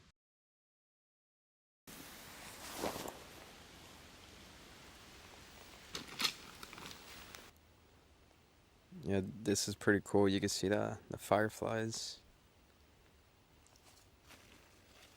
Kind of looks like rubies or crystals or something shining at night.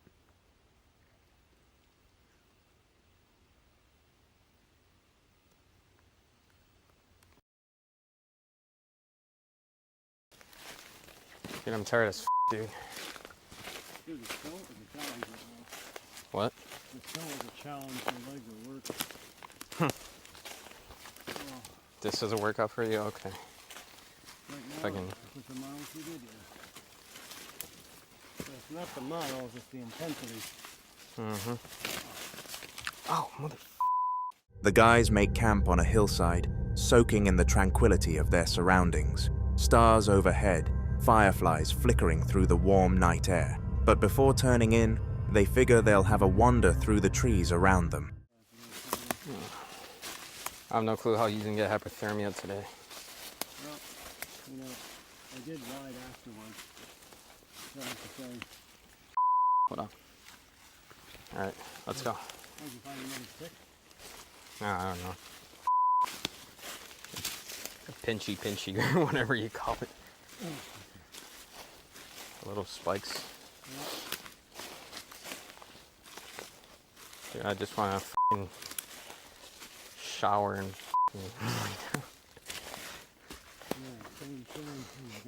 he f***ing get me into. Yeah, but we have s'mores with us. We have graham cracker and we have chocolate. Yeah. Campfire. That's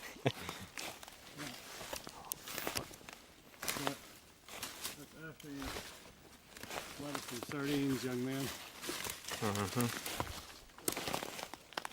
Anyway, we could find some dry firewood. That would be kind of nice. Yeah. Wonder what your parents must think of you doing all this crazy shit. Dude, you're f***ing with me. Alright. I am not f***ing camping anymore. Dude, alright, dude. I know I said f*** with the satanic shit, but it's a f***ing joke. I'm not f***ing serious, man. Dude, I don't want to f***ing camp. That's where everything changes. Somewhere deep in those woods, they stumble upon something that stops them cold. A ritual site, strange symbols, burnt offerings, charred remnants of something. One of the group immediately makes it clear. This is as far as he goes. None of them feel comfortable spending the night out there anymore. Dude. This doesn't have to, like, we can camp fine. There's nothing out here to get you. Yeah, then what the f*** was that noise, huh? Just take a look. Dude, you need to calm your f***ing tits. I know this is my last f***ing night. How about take it down a notch? Dude. And we enjoy the night, you know? Yeah, enjoy the f***ing night with... Hey, hello? Dude, Lucas. All right, yo, chill. You're joking, right? You're joking. No, I'm not. Boys, just chill. Just take it down a notch. There's nothing out here, like, to get you. I mean, this is You're a f***ing bitch, man.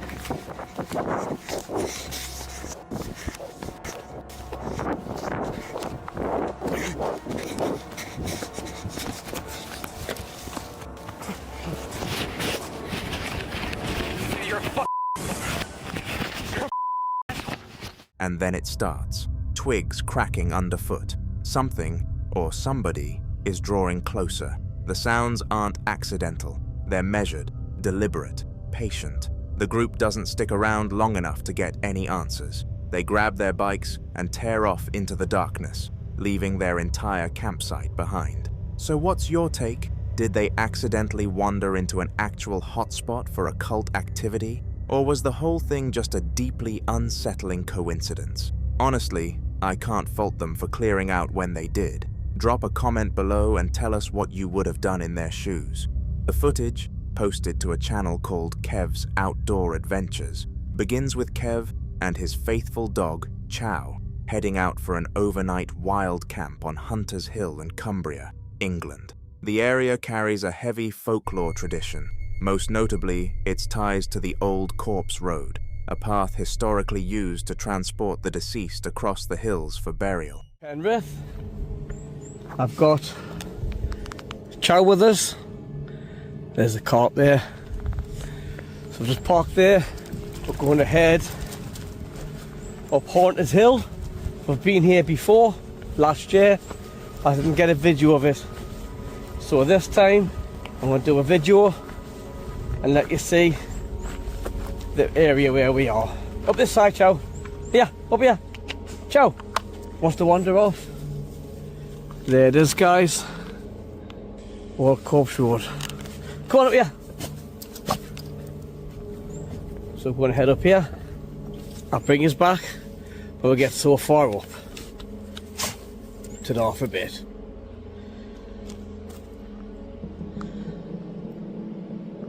Unbelievable view, isn't it? The water's right down, as you can see.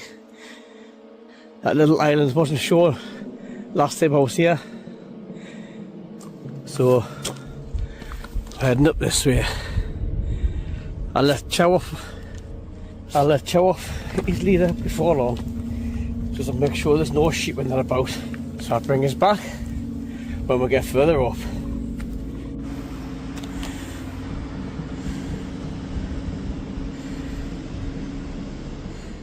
Kev mentions he'd been to this spot before, but never with a camera rolling. This time, he's committed to getting it all on film.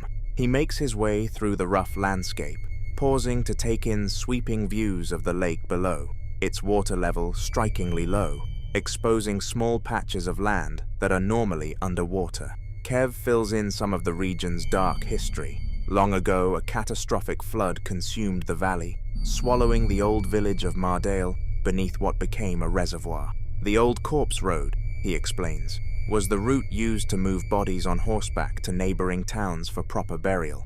A somber tradition burned into the memory of this landscape. For generations, locals have insisted that people who spend the night here report hearing footsteps after dark, and even the distant thunder of horses charging across the hillside. Many moons ago,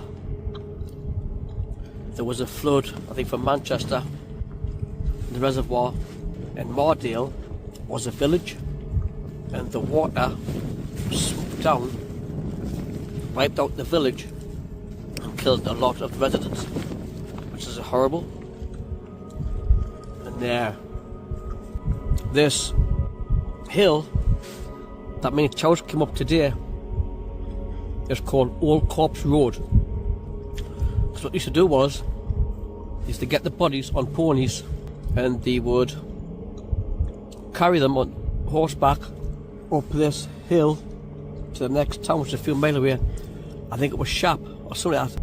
I think that's what it was called anyway. And they would carry them up here one at a time on the back of a horse and take them to the dead bodies to the other city to get buried. And then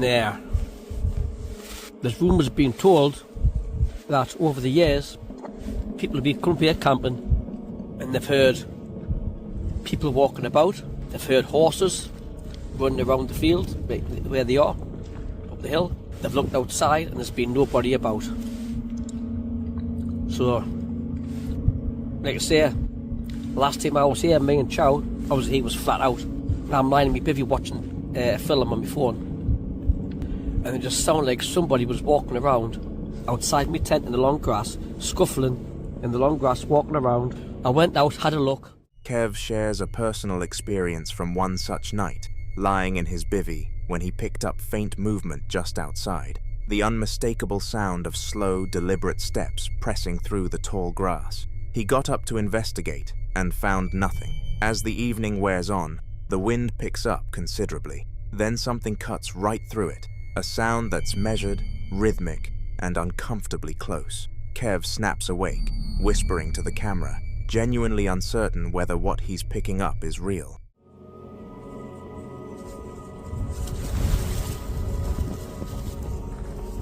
Sounds like something's outside. Like walking about. I know it's windy, but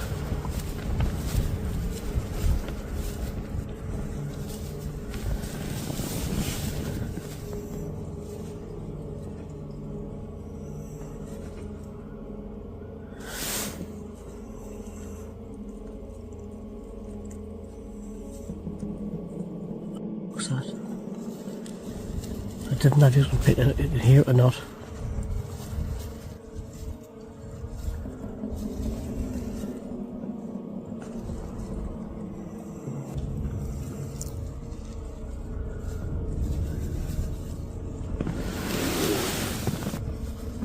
Right guys, I'm going to turn this light off. Fuck. I'm going to try and get some sleep. I know it's windy, but I just saw it, those footsteps outside as well. Can't hear it now, like, but now when you feel like people walking around on long grass, makes it a rustling sound. That's what it was like. It's not the tent fabric shifting or the tarp catching air. It's footsteps, slow, weighted, and distinctly human. He kills his headlamp and stays perfectly still, holding his breath as the sound continues just beyond the thin wall of his shelter. By the time first light arrives, Kev starts gathering his gear. He tries to work through a logical explanation, but concedes the sounds were far too precise and too deliberate to be chalked up to wind or a passing animal. Right guys, we're all getting packed up. It's a bit nippy, windy. Going out, it's all like sick. Well, not sick, but like, it's a bit nippy. So, I'm gonna get the tent down, all the stuff's put in the bag.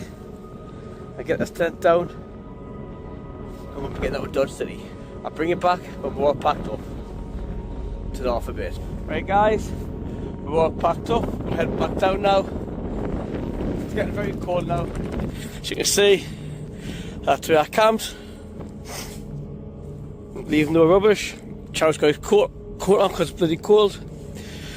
So we're going to head back down now. Bring us back. Come here. Get it.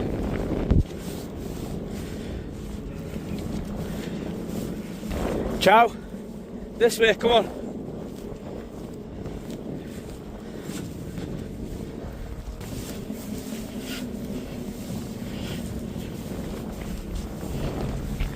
He's got his hood on.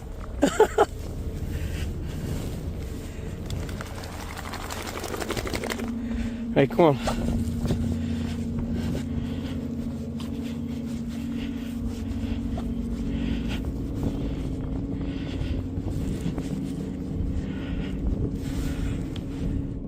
As he and Chow make their way back down the hill, the unease doesn't quite leave him. He forces a nervous laugh for the camera, but the tension is right there in his voice. Shifting air currents or wildlife threading through the undergrowth could theoretically account for what he heard. But the timing and that steady, purposeful rhythm point somewhere else entirely. Could the legend of the old corpse road still resonate through this place, carried forward by those who never made it out of the valley? Was Kev truly the only one on that hillside? Or was he sharing the darkness with something ancient, something still bound to the land beneath the water? Sometimes the stories we write off as myth are just history that hasn't finished speaking yet. A group of French-Canadian campers set up near an old cabin tucked deep in the woods. But what started as a relaxing getaway quickly spiraled into something straight out of a horror story. As darkness settled in, the surrounding forest went completely quiet. Then, without warning, their peaceful night took a turn they never saw coming.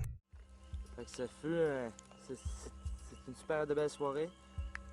Qu'est-ce que vous en pensez, les amis? Moi, je pense que le feu, il a réussi en esti, hein? Qu'est-ce que t'en penses? Il a réussi en tabarouette. Un esti de beau feu. Hey, t'avais-tu entendu ça? Quoi? Check, check. Ah! Frank, pogne la flashlight! Vite, pogne la flashlight! Fuck, c'est quoi?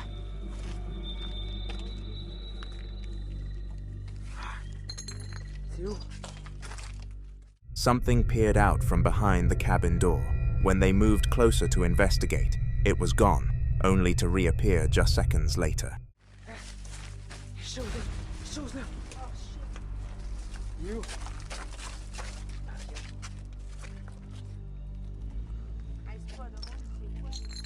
They attempted to pursue whatever it was as it slipped away into the tree line, but fear got the better of them, and the group broke camp and fled well before sunrise. To this day, nobody can say for certain what was lurking out there that night. Was it some stranger wandering through their campsite? And if so, what exactly were they after? Or was there something else entirely out there, something that doesn't quite belong to the human world? Sean DeWitt is a content creator who films and shares slices of his everyday life. His channel gives audiences a window into his world, usually filled with casual, feel-good moments. Whether he's out on small adventures or stumbling into unusual circumstances, Sean tends to bring his friends along and roll the camera. On one particular occasion, though, what started as a routine outing with his friend Ryan quickly spiraled into something tense and genuinely alarming, proving just how fast an encounter with a stranger can go sideways. The video drops you right into the middle of it. No build-up, no context, just a heated argument already well underway.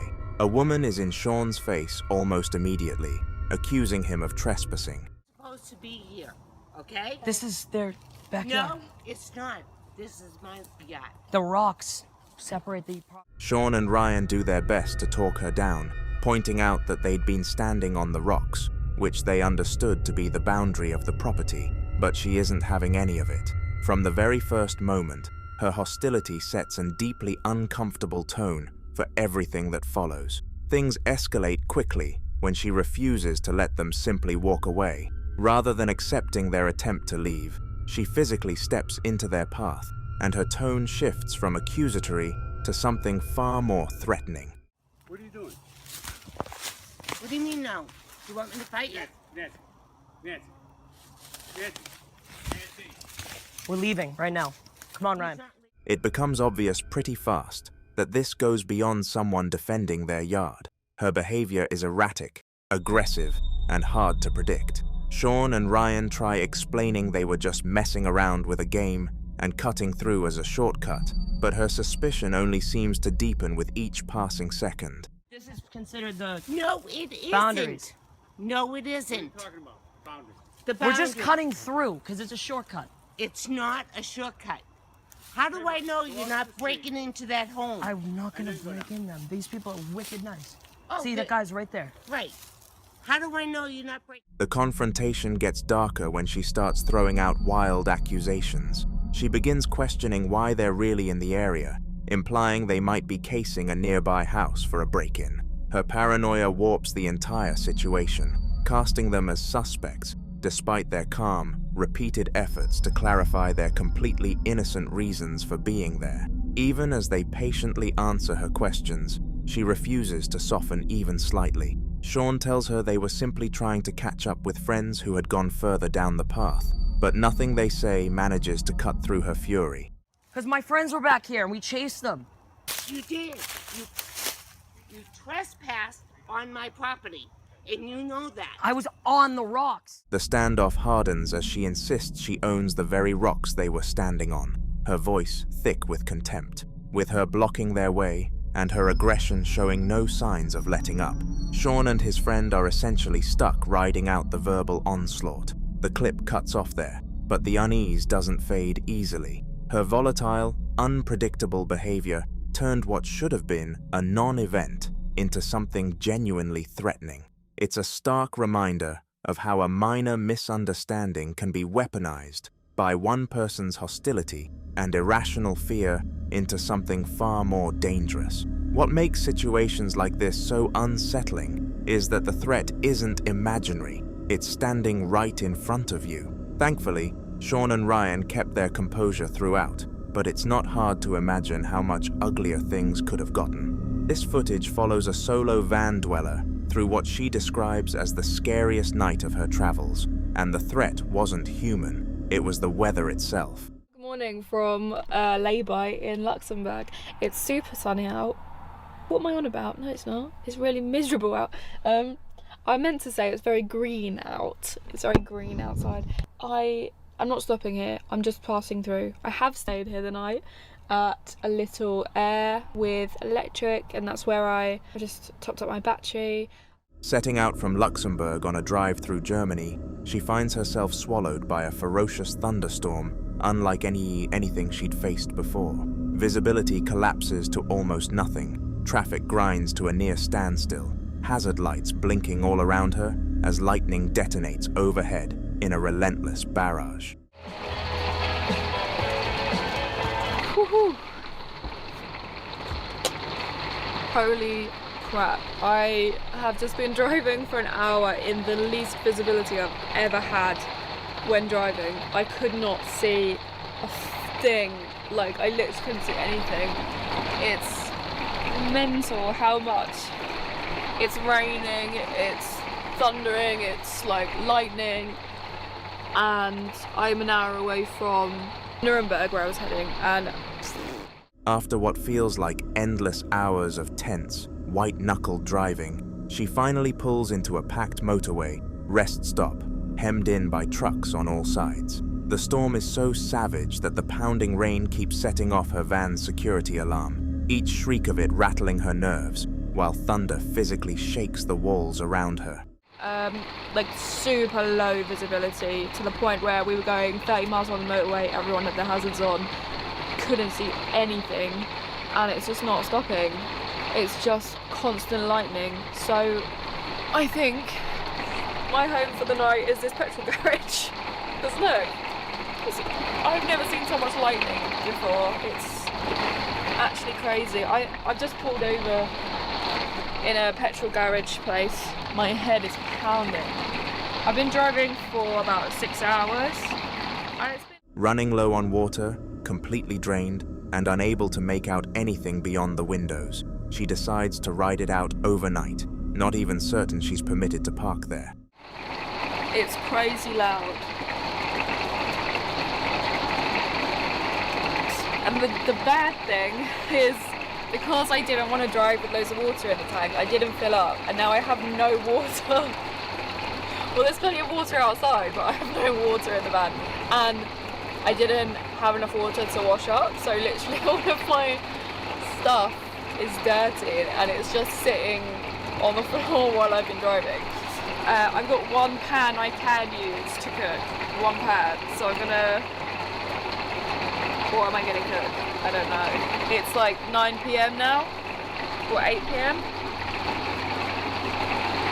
It's 8 PM, so yeah, I'm exhausted from driving, but... Somehow, despite everything, she manages to throw together a simple meal and eventually gets some sleep. Come morning, the worst of the storm has passed, though the memory of it clearly isn't going anywhere. So I'm literally just chopping up pepper, some broccoli, some prawns, super, super easy.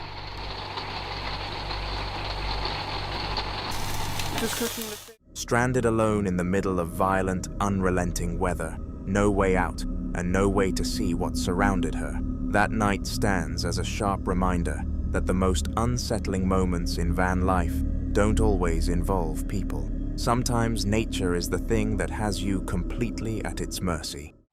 Nothing's burning, for Christ's sake. Nothing is burning. Just eat. At least it works. At least the fire alarm works. But I always say it off. Nothing's burning though. Trust me. Well, the vegetable's a bit charred. In the following video, a man is up at 3:30 in the morning when he starts hearing strange noises in his apartment. And before he even goes looking, something has already made itself known. He notices the bathroom light is on, even though there's no one else home. That detail alone is enough to make him nervous, but as he slowly pans his phone camera toward the darkened hallway at the far end of the room, the footage catches something that stops him cold. Watch. Son las 3:30 de la noche y estoy escuchando ruidos muy extraños. Lo más perturbador de todo es que la luz del baño está prendida y no hay nadie. No hay nadie. Voy a apagarla porque neta me está dando... Hay alguien al fondo. Hay alguien al fondo. Hay alguien al fondo. Ya no hay nadie.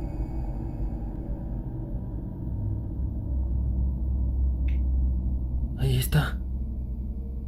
¿Pero por qué? Si la prendo desaparece. No hay nada. No hay nada. What the fuck? A tall, featureless black silhouette stands motionless in the doorway, solid, dark, and unmistakably humanoid. But what makes this harder to explain is what happens when the lights are switched on. It vanishes instantly, without a trace. And then, the moment the lights go off again, it's back. Same spot, same shade deep, same stillness. He repeats the test. Lights on, lights off, and the figure responds both times, as if it's tethered to the darkness itself. Some viewers think it's a shadow person, a term used widely in paranormal communities to describe dark humanoid figures that seem to operate at the edges of human perception, often spotted in peripheral vision or in low light. Others insist it's a trick of shadows from a specific object in the room, catching the bathroom light at an angle. But if that were true, flipping the main lights on would just replace one shadow with another, not erase the figure entirely. That distinction is what keeps this one so hard to dismiss.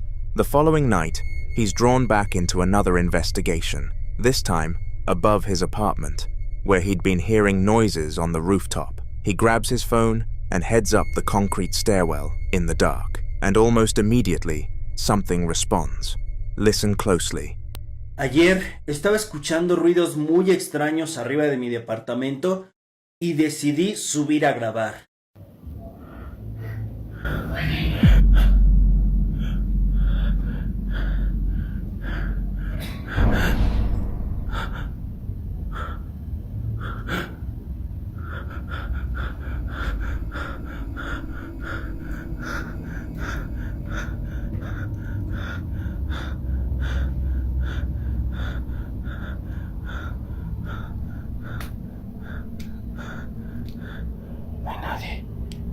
No hay nadie. Y esto tiene candado, no se puede abrir. No se puede abrir. ¡Qué mierda! Ay, yo ya me voy de aquí. Un rostro claramente se alcanza a ver cuando la puerta se abre sola. Claramente se escucha que me están diciendo oye en el video. A faint voice whispers the word oye, Spanish for hey, just as he starts moving, before he's said a word. Then, at the top of the stairs, the heavy wooden door swings open on its own, slowly and without any contact. And in the brief gap between the door and the wall, something pale and face-shaped appears for just a moment, with two dark hollows where the eyes would be. He checks the rooftop, finds nobody, confirms the fenced area is padlocked shut, and gets out. The disembodied whisper is what unsettles viewers most, because it comes first, before the door moves, before any visual anomaly, as if whatever was up there already knew he was coming. 2 nights, 2 encounters, both in the same building. Whatever it is, it doesn't seem to be going anywhere.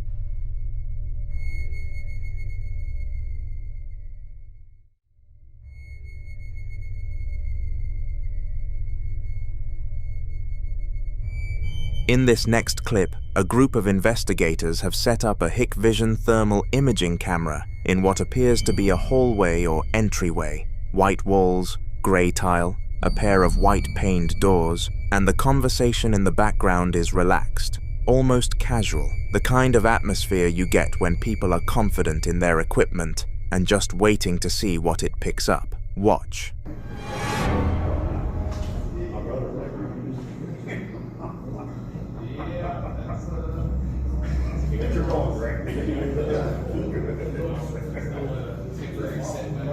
No, it's not. I mean, I called it once right away. I was like, wow. The thermal display shows a persistent, human-sized heat signature sitting directly on those doors, warm yellows and reds clustered in a shape that the crosshair is already tracking. But when the camera pans to show the actual doors in normal view, there's nobody there. No one standing, no one visible through the glass. Many investigators believe heat signatures like this are residual energy, a presence that registers on thermal sensors precisely because it's no longer fully physical. Others think the explanation is simpler, a warm pipe behind the wall, sunlight absorbed in the material. But the signature stays consistent throughout, and you have to ask yourself, what exactly is standing at that door?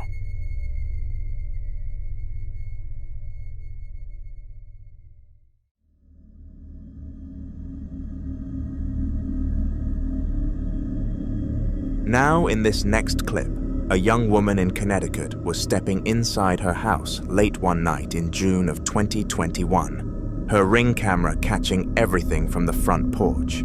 She'd been standing outside for a moment, waiting, and you can even hear her say, "Because it's not fully dark yet," to someone inside, casual and completely unbothered. Nothing about the moment feels off. Watch.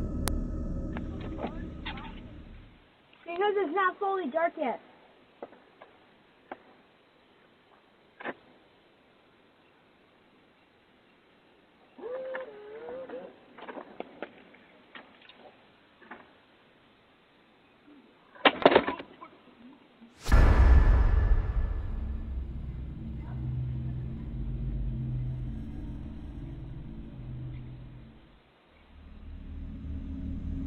The second she steps inside, a pale figure suddenly passes through the background, moving down the street, and many viewers immediately compare it to the appearance of a ghost. Some viewers tried explaining it away as a person walking under poor lighting conditions, but others pointed out how unusual the movement feels, especially because the figure doesn't appear to react to its surroundings at all. It simply passes by in silence, almost like it had somewhere specific to go. And that detail taps directly into one of the oldest paranormal ideas. Across multiple cultures, there are stories of road ghosts, or wandering apparitions, figures believed to repeatedly travel the same streets, paths or routes be connected to unfinished business, sudden death, or routines they carried out in life. So what do you think? A ghost or something else?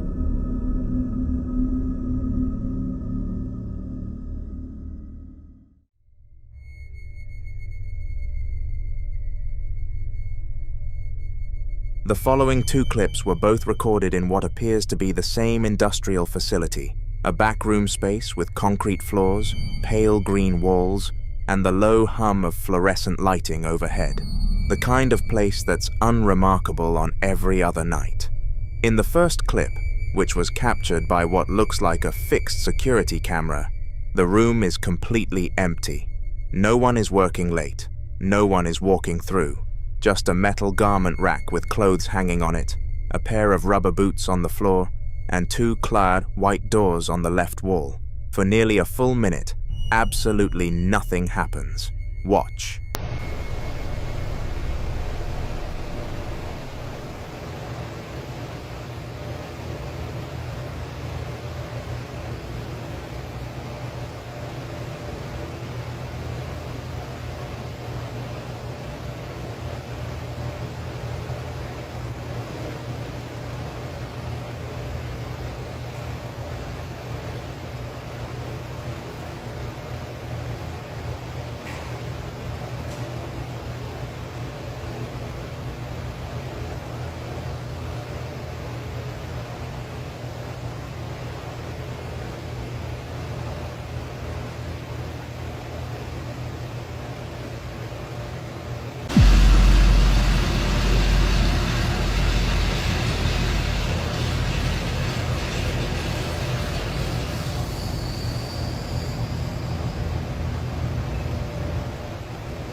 The leftmost door swings open abruptly, fast, smooth, and with clear intention, and at the exact same moment, a loud rush of sound fills the room, almost like high-pressure water suddenly forcing through a pipe.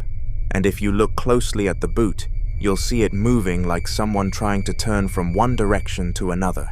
But the thing is, no one was wearing the boot. Then the doors start opening, locker after locker.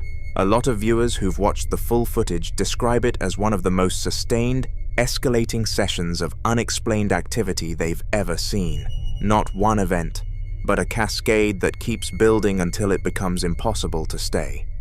Then in the second clip, recorded at night in what appears to be a security or guard room inside the same building, a man sits alone, coughing and breathing heavily, his camera pointed at a closed white door. He's not calm. You can hear it in every breath. He starts speaking in Vietnamese. "There's no one here at all," he says. And then, "It's knocking right at this door." Because it is.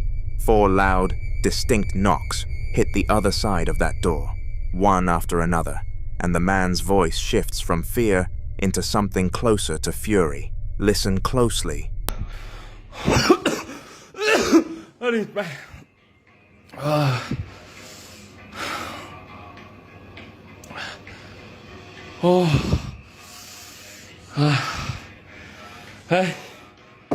Đấy, địt mẹ. Phòng cửa khóa hết đấy. Cái gì? địt mẹ. Không có ai luôn nhá.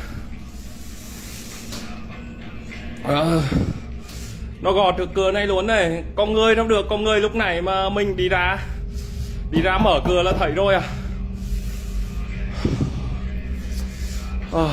Đây. Địt mẹ nhà mày. Địt mẹ. Địt mẹ. Gò đi.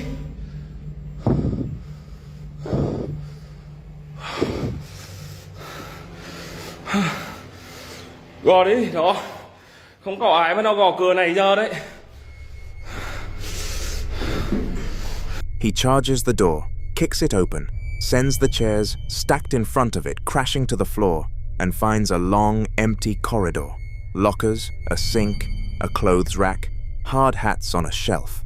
Not a single person. He circles the whole room, daring whatever knock to do it again. It doesn't.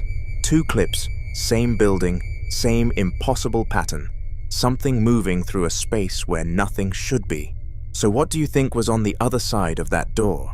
Because whatever was in that facility that night, it wasn't interested in being found.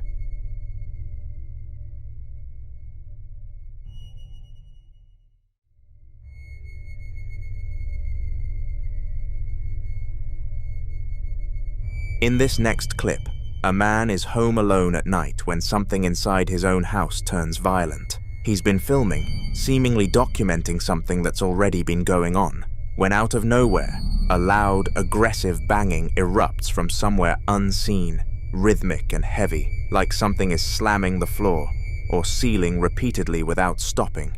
He moves through the dark rooms in a panic, camera shaking, calling out, trying to figure out where it's coming from. It doesn't stop. He runs, slams a door behind him, and within seconds the banging hits the door he'd just closed. 3 heavy strikes, each one deliberate, each one telling him it knows exactly where he went. Watch.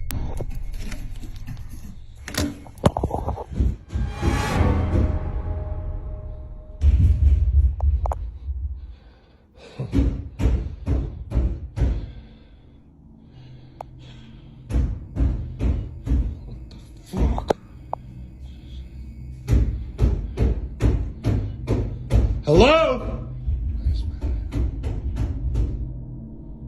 Hello? No, no, no, no! No, no, no! Hello? Hello? Fuck.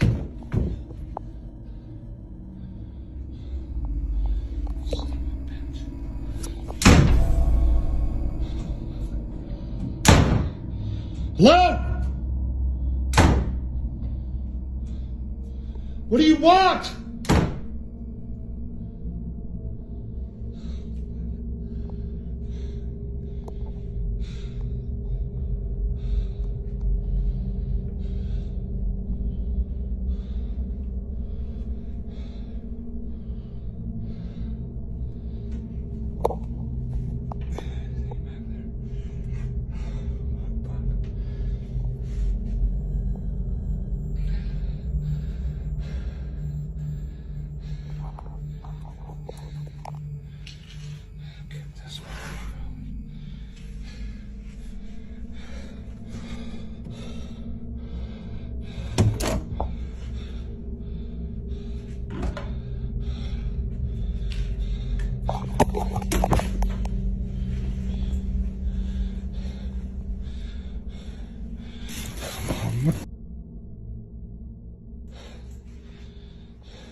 What makes this so hard to dismiss is how the source of that banging never becomes clear. No person appears. No animal. Nothing visible explains the force behind those sounds. Some believe this is classic poltergeist behavior, a term rooted in German meaning noisy ghost, typically associated with chaotic physical disturbances and a sense that something is reacting directly to the person present. Others think the energy here feels less random and more targeted, like whatever's in that house wasn't just making noise, but responding. You can hear it in how the banging follows him. What do you think it wanted?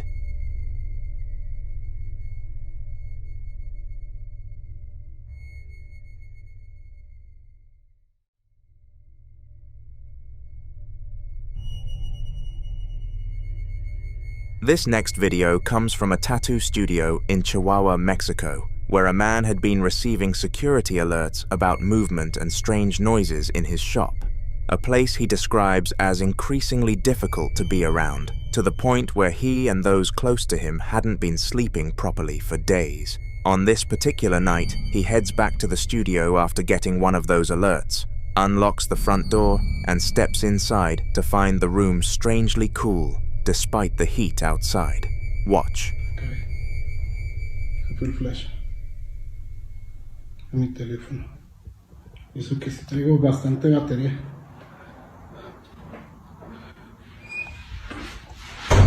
Ay, no mames. Se cerró la puerta. Oigan, no, nada más voy a apagar y retirarme porque estos días no he podido estar a gusto, la verdad. No hemos podido dormir y miren. Bueno, nada más quería venirles a enseñar un poquito de lo que pasa aquí en el local y de lo que ha sido. Agarra el perro. De lo que ha seguido sucediendo, no ha cambiado mucho, nada más se ha quedado un poco repetitivo, por decirlo así. Bueno, los dejo porque esto se está poniendo más libroso aquí adentro. Hasta luego y muchas gracias por ver.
He sees a book lying flat in the middle of the wooden floor.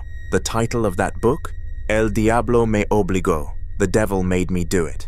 He laughs it off a little, calling the ghost creative, but you can hear something tighten in his voice as he keeps moving through the space. He decides to go quiet for a moment and let the security camera record on its own, and that's when his phone light abruptly cuts out despite having a full battery. 3 things happen in quick succession that are difficult to dismiss. His phone goes dark without explanation, the bathroom door slams shut on its own with a sharp, echoing bang that sends him straight toward the exit, and then the security footage, recorded automatically while all of this was happening, shows a bright white orb hovering around the head of a porcelain doll on the yellow cabinet before disappearing, followed by that same book being violently thrown off the shelf and landing flat on the floor with a second loud bang. That's not a book sliding, it's pushed outward, off the edge, with force. Many people who've watched this point to the combination of the cold spot, the phone cutting out, and then the physical activity as a classic escalation pattern. The kind where whatever is present seems to be building towards something other than just passively existing in the space. Some believe the orb near the doll is significant, since objects with fixed, staring faces, dolls especially, are often described in paranormal communities as focal points, things that draw or anchor a presence. Others think the book choice wasn't random at all, that something in that room selected it deliberately. Skeptics will say the door could have been caught by airflow and the book by an unstable shelf, but the security footage makes that harder to argue because you can see the book move outward, not downward. He leaves the shop that night, and based on what he said before walking out the door, it doesn't sound like he planned on going back anytime soon. And honestly, given everything that studio captured in under 6 minutes, can you blame him?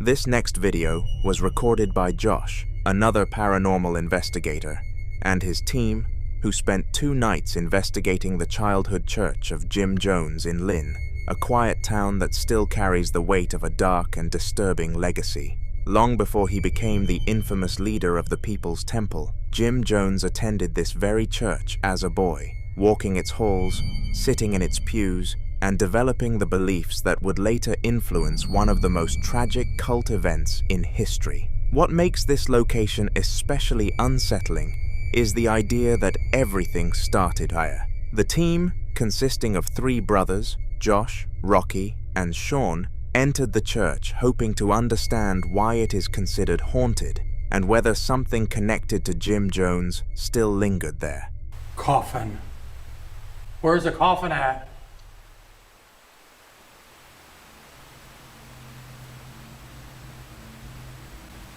Dude, when you look out to the darkness, you just picture, it feels like 100 people out in the darkness just staring at you.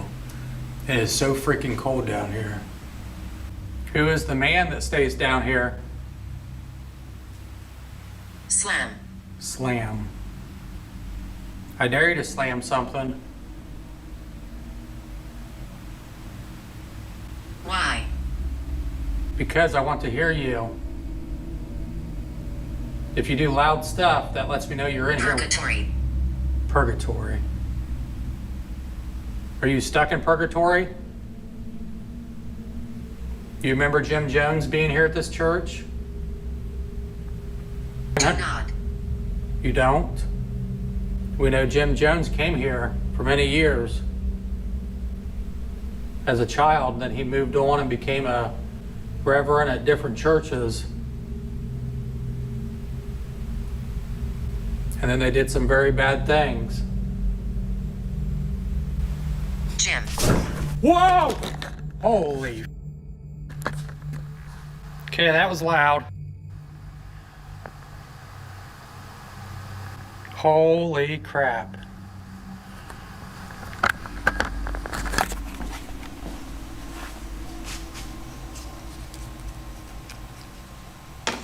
Okay, I'm gonna move back here. something so freaking loud. As they moved deeper into the church, with over 1,000 people watching the investigation live, something was caught on camera. Watch. I feel like if we're going to catch something, it's going to be in the basement. Well, I think we need to go up to the attic. Or it'd be better if I just filmed the screen. Like if they're just watching the screen, that I won't need this light on. What do you think? Within seconds, viewers watching the live stream began flooding the chat with warnings, pointing out a strange figure that appeared in the stairwell. What makes this moment so disturbing is that in earlier footage, the stairwell was completely empty. Nothing was there that could explain the sudden appearance of this figure. So is it possible that something connected to Jim Jones still exists there? Some paranormal researchers believe that spirits are often drawn to places that shaped them the most, locations tied to their identity, their emotions, and their transformation. This church wasn't just a random building in his life. It was where his path began, where his beliefs were formed, and where he first began developing the influence he would later have over so many people. For now, this remains a mystery.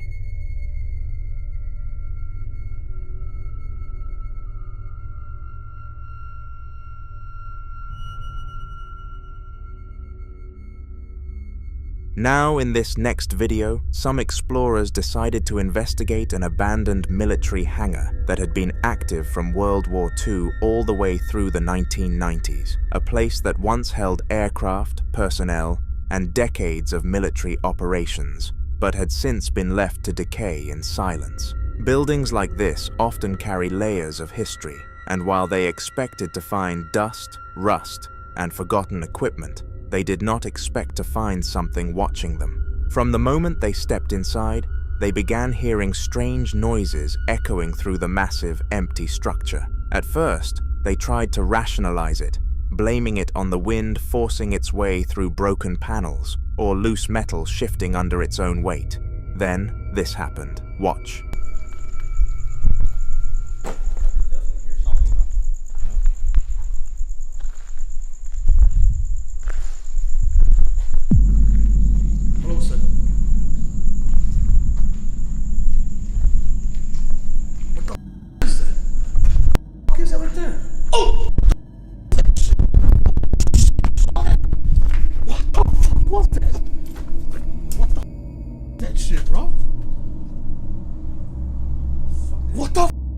Shit, man. Did even get through here? Look at this fucking. Holy shit, bro! There's no way. Whatever that. Listen. It's just thunder. That thunderbolt. What was that?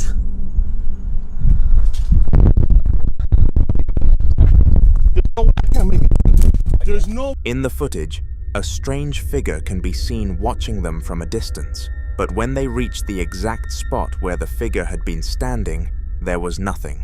No person, no animal, and no place for someone to hide or escape in that short amount of time. Some believe this could be what investigators call a shadow person, entities often reported in abandoned locations, especially places tied to intense emotional energy, trauma, or prolonged human activity.